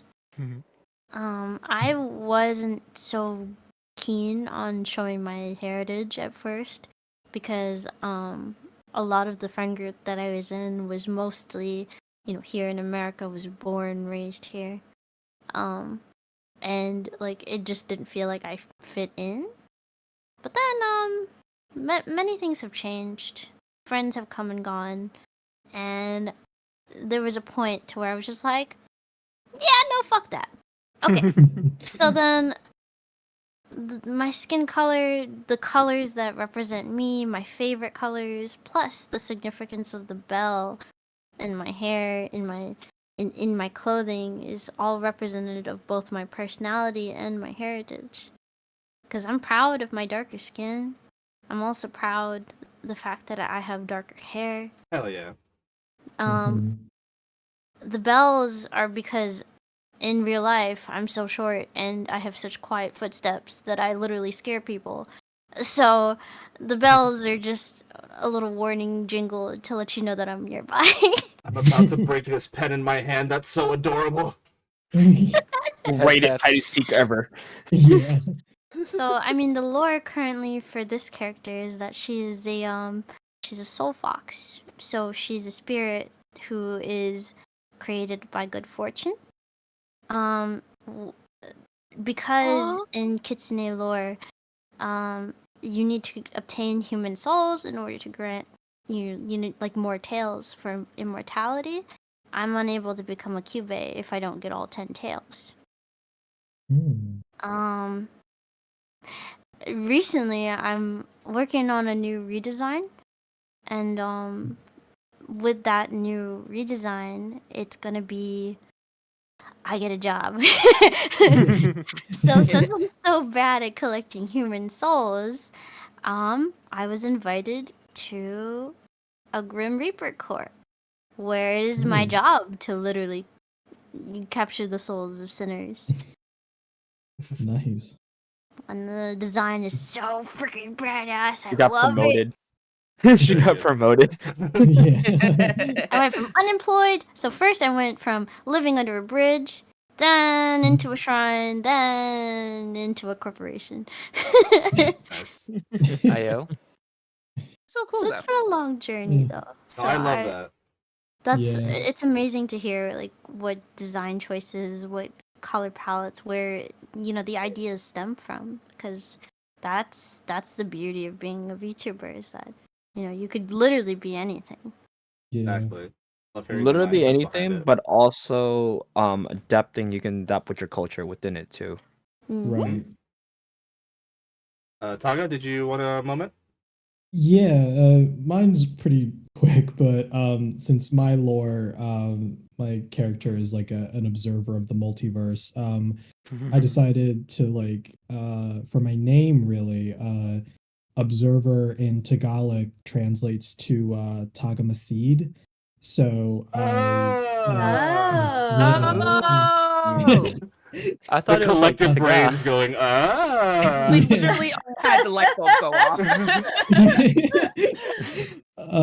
Yeah, so I basically split that into two separate words, with Taga being my first name, and then I just changed Masid to Morsi as my last name. So I think maybe in the future I'll try to incorporate more like Filipino culture, but I think for the name itself, I'm just really happy with, because of not only does it relate to my character's lore, but it also relates to like the language as well, which I really like. That's pretty big brain, I'm not gonna lie. It Thank is, you. and that's so cool and unique at the same time. Thank you. And the thing is, don't be everyone starts somewhere. You can always like Yeah. change things up like later on. You just guys, Oh, yeah. you gotta put your foot down, and you can put your foot in at the same time. Yeah, definitely. Yeah, I exactly. definitely feel like if I ever have a redesign, because this is still my first model, like if I ever have a redesign, I do want to incorporate more of like Vietnamese culture, like maybe an Ao Dai outfit and stuff. But I'm Yeah. like, I just feel like character design is so hard. That's why there are Just people who are imagine like, you it's need. their job to do it. It's the thing is though, like I'm trying to imagine myself like what do I want to do? I do actually have a PNG that's technically a 2.0, but at the same time though, it's just like I don't got the funds for at the moment to do the redesign.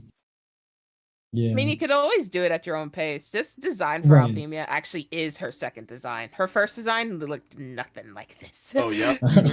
Yeah, she looked nothing like this. And this design is actually when I started incorporating more of my heritage into it. So There you go. Yeah. Oh, same, Nice. because technically this design of mine is 3.0, and the last Oh. two weren't very like there definitely wasn't like any obvious like Asian or Pacific Islander like heritage in my clothes or anything like that before this model.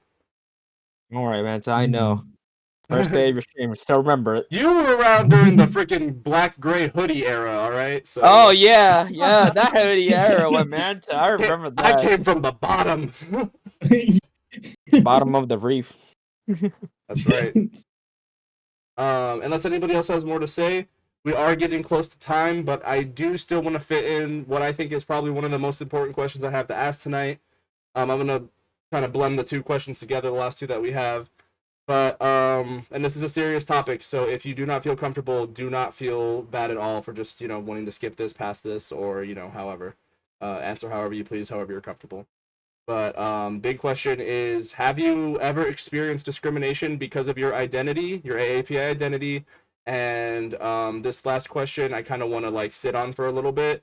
But what are some ways you think people can help stop AAPI hate? And I ask this question not because I think it should be the responsibility of the oppressed to give the emotional and intellectual labor to stop their own oppression, but sadly, the reality usually is it's got to start from us.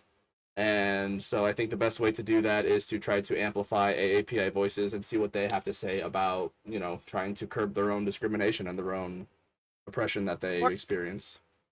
Fortune donated again. What the Fortune! No, I think it was Taga. No, that's Taga. Taga I saw donated. Fortune's name at the top. Taga Just did out it. It was Taga as Taga. Fortune. The reason was the reason was Wait, the I gotta bottom go. one. Yeah. The reason is the bottom one. Yeah. I would say I've been pretty See blessed to that? live in a very like highly diverse cultural area. So in terms of like discrimination, I personally it's been really small, like the small microaggressions like, "Oh, where are you from?" Mhm. And I'm sure everyone's gotten that. Oh, But yep.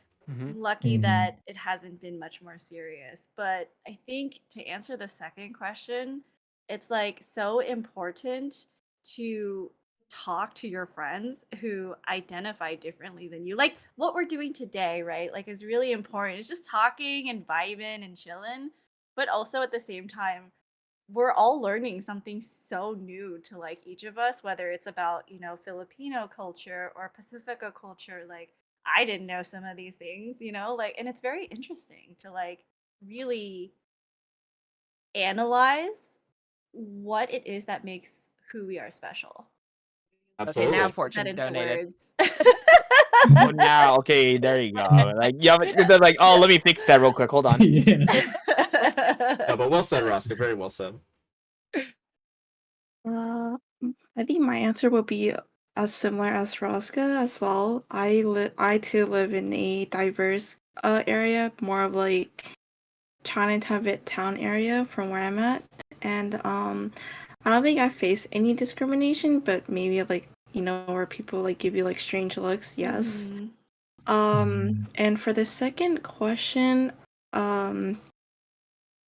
I think it's good that everyone's like learning, especially people are like learning different cultures and trying out new foods or different cultures food, more leaning to like the Asian cuisine and stuff, which is really nice to see. And then people are like willing to learn how to eat them and learn how these foods are being brought to America for a reason, is to share the culture and stuff. And this also reminds me when I think this was last year. In my hometown, there was this Vietnamese organization. They hosted sort of hosted, but also like paid an artist that's a high school alumni of mine, where we all got together to work on this really big mural project that represents AAPI. And this mural is more like represents a different type of cultures, like the plastic stool, the grandma sitting on a stool with the Aww. extension oil. There's people wearing a hijab with holding boba, and then there's like steam bun, some like dim sum foods there, like, and like different like culture, like a father like hugging a son, and like there's like so many amazing meanings on around this mural. And it was like I think we finished this mural within like at least a week. I was there day 2 helping the outline, and then I got all my friends to help out too, and then day 3 we started painting. I stayed with a friend up until like 1 in the morning, like painting every day throughout those days of the week, just finishing up the painting. And we got it done pretty quickly. So it's been fun. It was a fun experience, and like learning the culture and like seeing like the art itself too. Mhm. That's really cool. I think I can perhaps like upload a photo if you guys would like to see it. Would love to Oh, yeah. see it. Please share in the Yeah. Discord if you feel Yeah. comfortable. Absolutely. Mhm. Oh, Yeah. I mean, Let me yeah, see if go I ahead. can find it.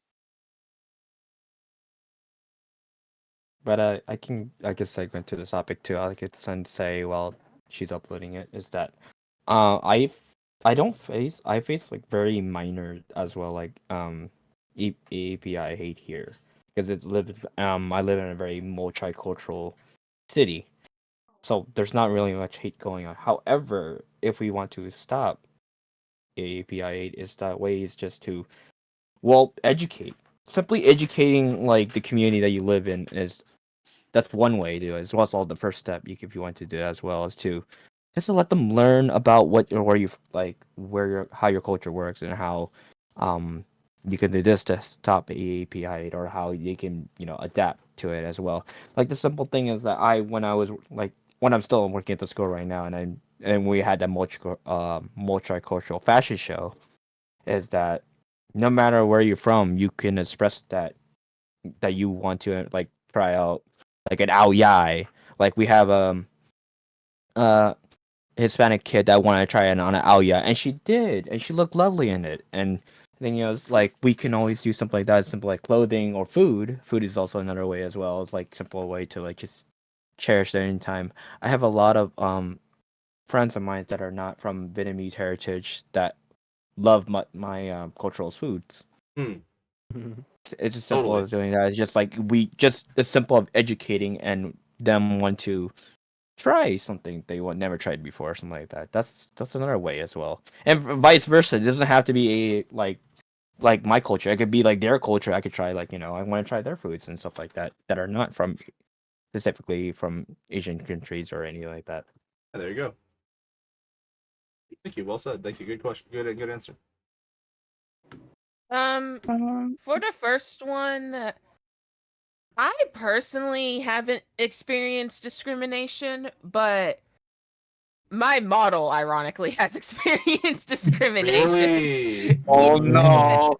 My Oh, boy. model herself has experienced discrimination, and that's mostly because besides the fact that her outfit, for the most part, has nothing to do with my heritage, I just kind of liked it. She is kind of... Whoa, that is pretty. Sorry, I just saw the... I just saw the thing. But she is kind of baby-faced, as some people have described her. Sure. And I based that mostly after, like, the culture itself. And within my family, specifically, the females in my family just don't age. Mm-hmm. Don't even We try. just don't age. No, we don't either.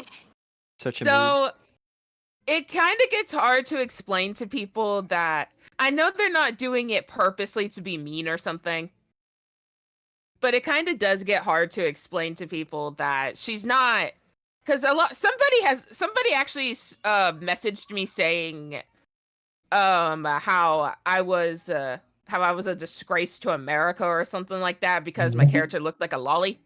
And I was like, wow. Those people really need to touch grass. It's always Literally. I was like, I was so flabbergasted. I was like, how does she, what? Huh? Education, like I'm saying. And so I tried to explain to them. I was like, no, here, let me explain. And they're like, then your culture needs to age up because the rest of you guys will look like babies compared to the rest of America. How And do I'm like, you tell one person on the internet that their entire culture needs to change? That is the audacity. The audacity of whoever said that. These I was people are so... How are we supposed to do that, my guy? We're not. We can't. That's I'll let 'em literally know. how we are. Just tell them I'll let them know at the next meeting when we all get together for the conference. This is gonna be this is gonna be an intervention for them, all of us, to be like, so I heard you got a problem. Hey, so Sorry, I heard Chief. Sorry, you're Chief, not let me very get well right on versed. You know, I heard you need some teaching. It's okay. Your Yeah, ignorance like- is bliss. We will definitely Like, educate. At first it sounded like he was understanding. And then when he was like, can I put my 2 cents into it? And I'm like, this should be good. Absolutely not. He's like, this could be good. 20, yeah. I was like, this should be good. And then he gave me his 2 cents. And I was kind of like, okay, wait a second. Are you talking about the VTuber community or the human race? Because I don't think it's possible. I don't think it's possible to change for the race to culture to change. I don't think it's possible to change both, but anyways, but still, like, I don't know, they're speaking out of their ass or something, but like, I didn't know what I think he was. I think he was trying to troll and end up as one of the people that would end up where the screenshots and stuff. Yeah. But I was so flabbergasted. I didn't know what to do. I just stared at that message like, "Huh." It It's makes like, you yeah, question. think it let was me It makes you get more right question a all lot of that in things. my Trent. DNA. I've seen too many people like this. It's the whole thing where when you try so hard to not be racist and you wrap around to being racist and don't think you are. It's like one of those. It's like one of those. Unironically racist. Yeah, it's like one of those people is like not to be racist, but No, literally, Yeah. literally. In my head, and I was just like, "Excuse me." Yeah, especially when they feel try to make it like- sound smart. Like, I'm not racist, but from my lived experience, like, shut up, that's still racist. Sure, it doesn't make it any better. Like Oh, it doesn't make anything better. On It's a like that related note, I know like It's that same Manta mentality men- as like, Mhm. oh, sorry, keep No, Alright, you going. can let go Rossi ahead. go. Sorry, I'm Oh, livid right so now. I feel like on a related note, I know Manta said at the beginning of this question specifically, it's not really our job because the emotional labor is very high when it comes to educating people about who we are. But I also think that we should give people grace when it comes to Fair maybe enough. some of their misguided opinions Sure. because when you Yeah. come at someone really aggressively, like I don't like they go on the defense. Mhm. And they're like, no, like Yeah. I like maybe they didn't mean it in like a really, maybe they're just ignorant and they didn't mean it in a really malicious way. I think we just need to be more understanding, especially if we are putting ourselves out there as like representing like our community and who we are, to just be graceful and be kind when we try to redivert the conversation, into the Mhm. correct place. Because That's that's the very only true. way we can learn and is just to be kind and have respect for each other. Right. I That's definitely another agree. reason why I didn't want to put that person on blast, because at the same time, yeah, what they said was extremely out there, but but at the same time, I also felt like this person's knowledge of specific Pacific Islanders and Asian Americans in general was limited to like Disney. Yep. Yep. So Oh, I feel so that's another reason why I didn't want to put them out there, because I felt like they were very limited on the knowledge of like, I mean, not all of them have the baby face Mhm. when they get Yeah. older. No. Not all of them do, but a handful do, and that's what I incorporated into Althemia. So Yep, exactly. that's why I didn't want to put them out there, because at the same time, I felt like, because they were listening to me and they were listening to my points, and then they added their 2 cents, and I felt like we just went back down into the barrel hole. But I feel like at the same time, going into the second question, that education is, as Manta gets beat up on stream. It's appropriate. Keep going. But I feel like that for the discrimination topic, I mean not discrimination, the how we can stop the hate. I honestly feel like that education is the biggest one, even though there are probably going to be a lot of people out there that are going to be too stubborn to actually want to be educated. Mhm. No, it's true because But- you can't yeah. hate people when you're not ignorant about them, right? Or it's Mhm. harder. It's a Yeah. lot harder to hate someone when you're not ignorant. When you know them and like understand where they're coming from. Like a lot of people honestly would probably want to be educated more because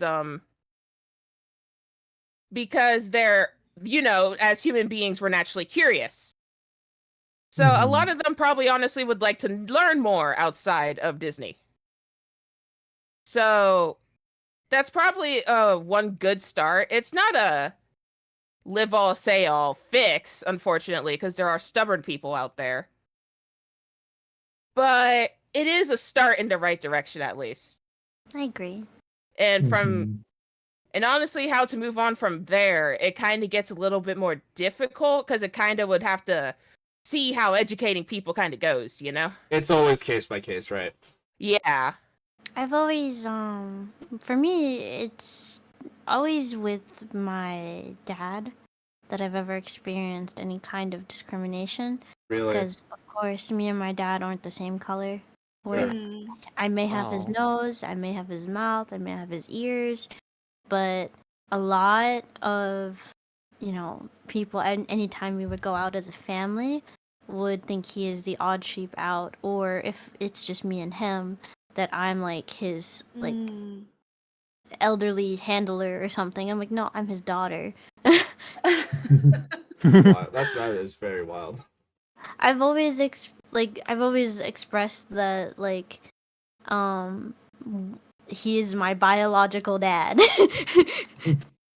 Any person who has like said like I was like, you know, an extra person on the side, or anybody who would point it out that like, hey, your daughter is very light skinned, and what does the mom look like? I'm like, what does it matter? Mm-hmm. Because here we have so many different cultures, so many different ways to do everything, that it doesn't matter in the grand scheme of things. If you're just saying it to be hateful, that means your worldview is just very, very small. Right. It says more about the person than it does whoever they're trying to belittle. Exactly. Indeed. And if you think the difference in my color versus my dad's color matters to me, it doesn't. Because all in all, he's my dad. Can't change that You- fact. Same thing for You my can't mom. change that, Yeah. no. Yeah, exactly. But I also do agree that education is one of the very, very largest piece that we can actually help to stop this hatred, because hatred stems from things we don't understand, that or misleading. Yep. Like sometimes it's generational, because I've seen it happen. On my dad's side, he was kind of like a little bit excommunicated by his siblings because he was dating my mom, and my it was because the family had a bad feud with a Filipino family, and so they didn't want to associate him or my mom with their family anymore. So that's why I don't really talk about my dad's side, but That's fair, Yeah. Their loss. honestly. Yeah. we've been vibing for years. There you go. There you go. Yeah.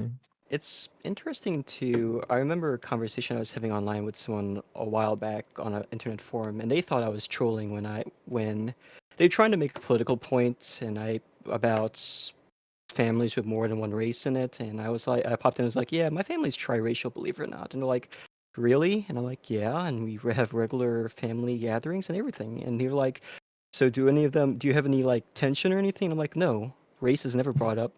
As far as everyone's concerned, it doesn't matter if they're black or Filipino or white. They're family. And they're Yep. like, and they seemed legitimately surprised because the person who was obviously trying to catch me in a trap or something like that, they have never seen anything like that themselves, because in their own communities, there's no such thing as a biracial or triracial family. Yep. The Fair. concept to them is alien. No, I think it is kind of like funny but sad at the same time. I feel like when, families end up like that, like, the ones you're saying where, they come from very different backgrounds, but they're still very accepting. I feel like sadly though that sounds like a collection of black sheep from the family, because, like you said, it's actually more common than not for a lot of families to hold prejudice against any other type of culture or, people. And I've seen it on both ends, both Filipinos, both blacks. Yeah, It's same. it's happened for multiple different races. It's just a human thing. It's But really easy to get also- stuck in the us versus them mindset. Yeah. Yeah. And that's where it all starts. That's where all discrimination starts, is the Right. separation. I don't know. They We can see get something through it. that's different and then they get scared, basically. Literally. Well, I don't think scared's the right word, but you get what I mean. It's part of it. Yeah. Anybody else like to speak on it? I do want to say one last thing. It's one thing that inspires me. It's like, you guys have heard that America is called like the Great Melting Pot, right? Yes. Yeah. The cultures, That was drilled into my head. in school. Same. So someone else talked to me and they were like, well, I don't see America like that. I see America as more of like a stew. A stew has very distinct ingredients that go into it that are still pretty much whole, right? And in their original form. And I feel like that's what America is. We're all different ingredients that have like its own integrity, but at the same time, we all come together to make this like very delicious flavor, Right. So maybe next time someone says melting pot, you'll be like, "No, we're a stew." Then you gotta Oh, explain. absolutely. Very That's Then true. inspiring, you know? you have to explain to them, and that's what No, the good. I education think it has should to be do. though, because I feel like Yeah. it's true that like melting pot is like a false narrative of America. Like It we are not is. nearly as harmonious as that sounds. We're not gonna blend You know, in, you I did know? not Yeah. think. I did not think of calling us a stew until now, but it makes a lot We're more a sense. stew, It does right? make really more does. sense. The thing is, though, that's why, like, with like the main topic of this was like education. It's like important. Right. No, it's really Yeah. well said because you, yeah, like understanding is the path to empathy and sympathy, and you can't hate with those in your heart. Unless anyone else has more to say, one thing I just want to share, which is I think is almost kind of like odd that I've experienced this, considering like again, like if you look at me, I am, I'm not like, I compared to anybody else in my family, I am considered melanin deficient. Let's be real. And my features are also very like European features, like you can kind of tell, like, people come up to me and they're like, are you Italian or Native American? What's going on here? I'm like, God. I am very racially ambiguous, as they say. Like I can be like any generic POC in whatever sitcom you want me to be. But weirdly enough, like, okay, I grew up in Arizona, right? And even though Arizona's not the deep south, it's still pretty south, and they like to pretend they're southern too. And so like even from like elementary school, like I remember being in first to like third grade and like just telling people like, yeah, I'm part Japanese, and these kids would literally run up to me, stretch their eyes out, and go ching ching chong. What did I say? Oh my my God. god! Not this again. No, literally, Such like a back to the stereotype. basics, like back to the Yes. beginning with it. You know what I mean? And I never that never really like left. Like that. Of course, like as people got older, they knocked the obnoxiousness off a little bit, but it was literally like baby steps up until adulthood. Yeah. That And actually is something similar like that has happened to me, and that was when in college, and I Oh was my just God. You so gotta be kidding. surprised at College? the immaturity. They Oh my literally, God. me and my friends were literally walking to our cars, and it was just me and my group of Filipino friends, and they were just like, "Ching chong pinong." I'm like, what the fuck are you spitting? literally, it's What? so weird. I can Like, tell you when I was in immaturity. elementary school, like Ah. all the Asian kids were like the kids you wanted to be friends with during recess, because like those mama noodles, those dry mama noodles. Like Yeah. every Yeah. Asian kid would bring that as their like little recess snack, and like if you had a mama noodles snack pack, everyone wanted to be your friend. It was goated, Everyone okay? wanted It was a piece of goated. that. Okay, I did that too. It was goated. Okay. That's funny. Same. It's funny you mentioned actually a story from college. You actually just reminded me like of a really weird experience I had.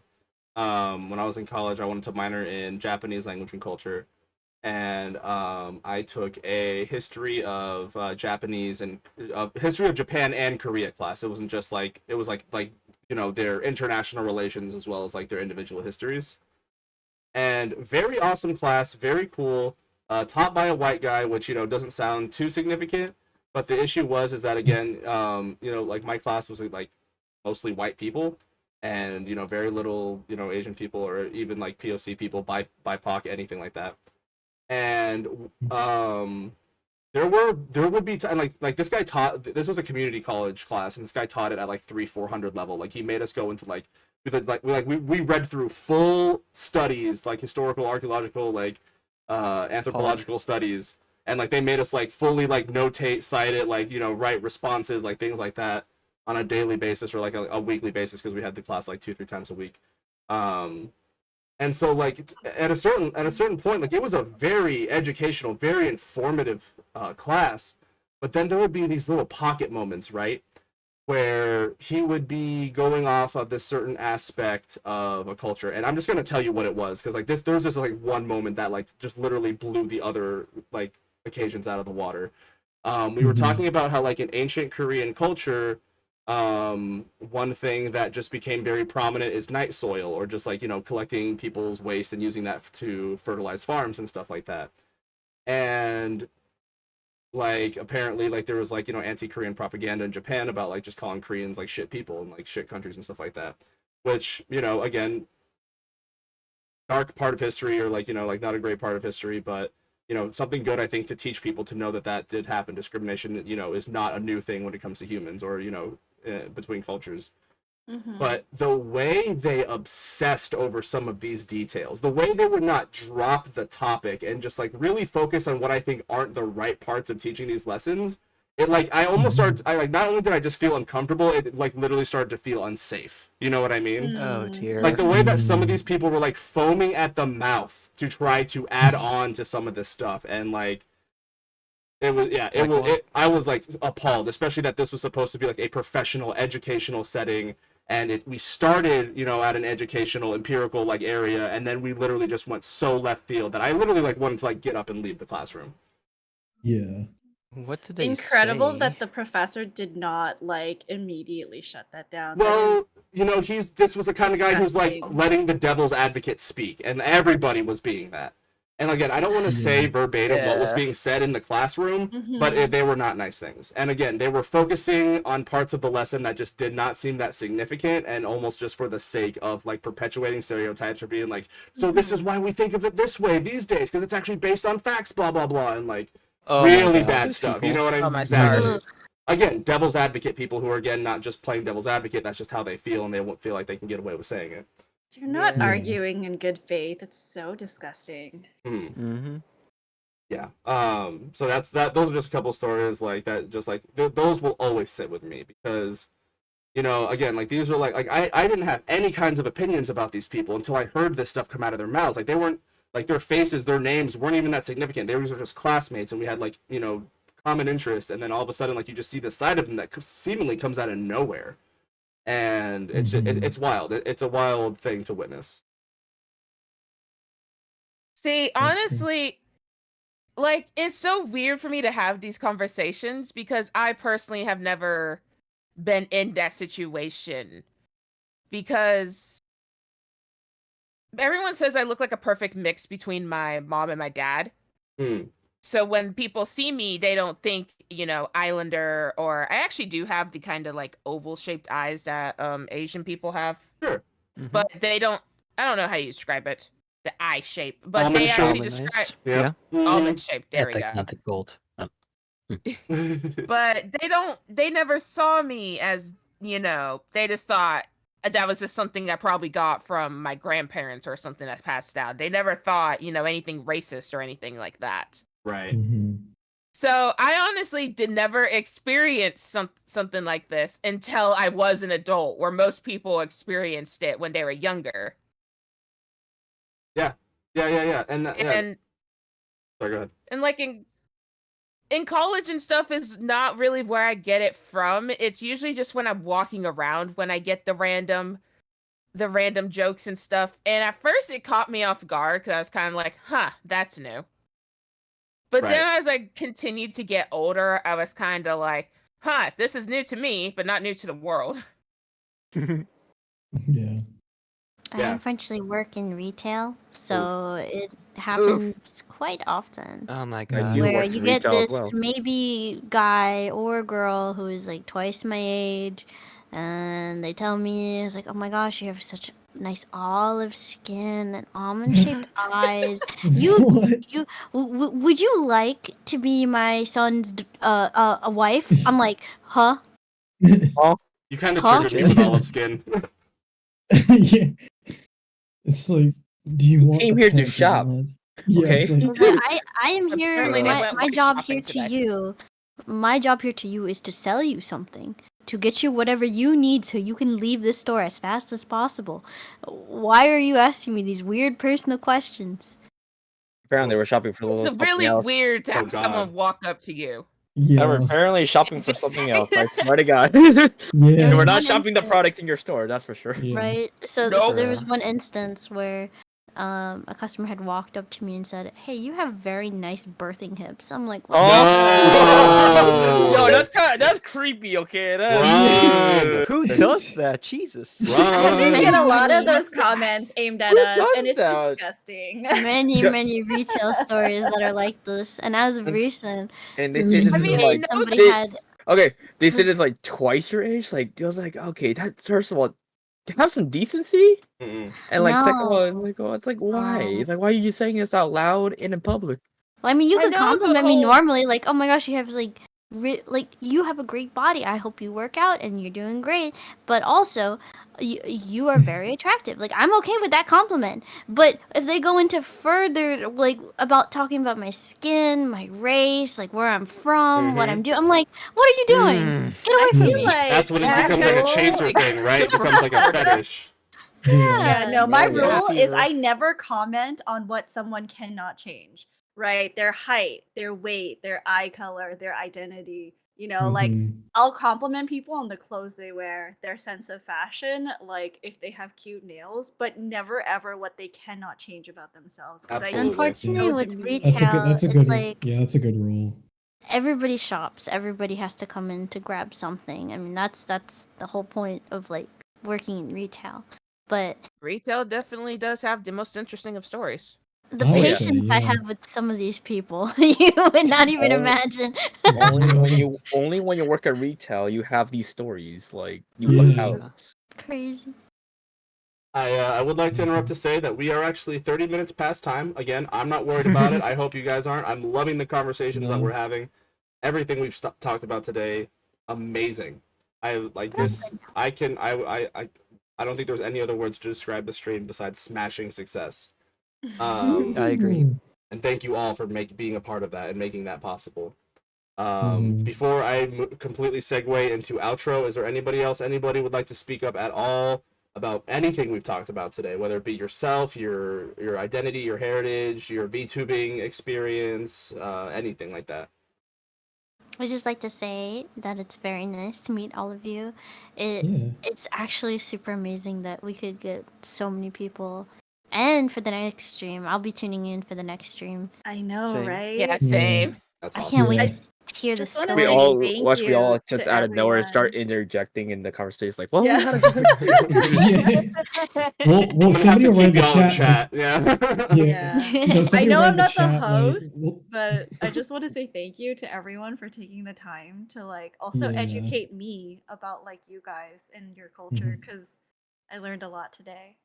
Same, Yeah. for sure. I know. I If I help. can Like, Same, also- honestly. like, This yeah, is, yeah, like, we If I learn can- a lot fun. from each other. Like from each Yeah. other, and like, chat learns a lot from us as well because we all came from different sides, like of the world, and we're sharing our culture with you and with with everyone.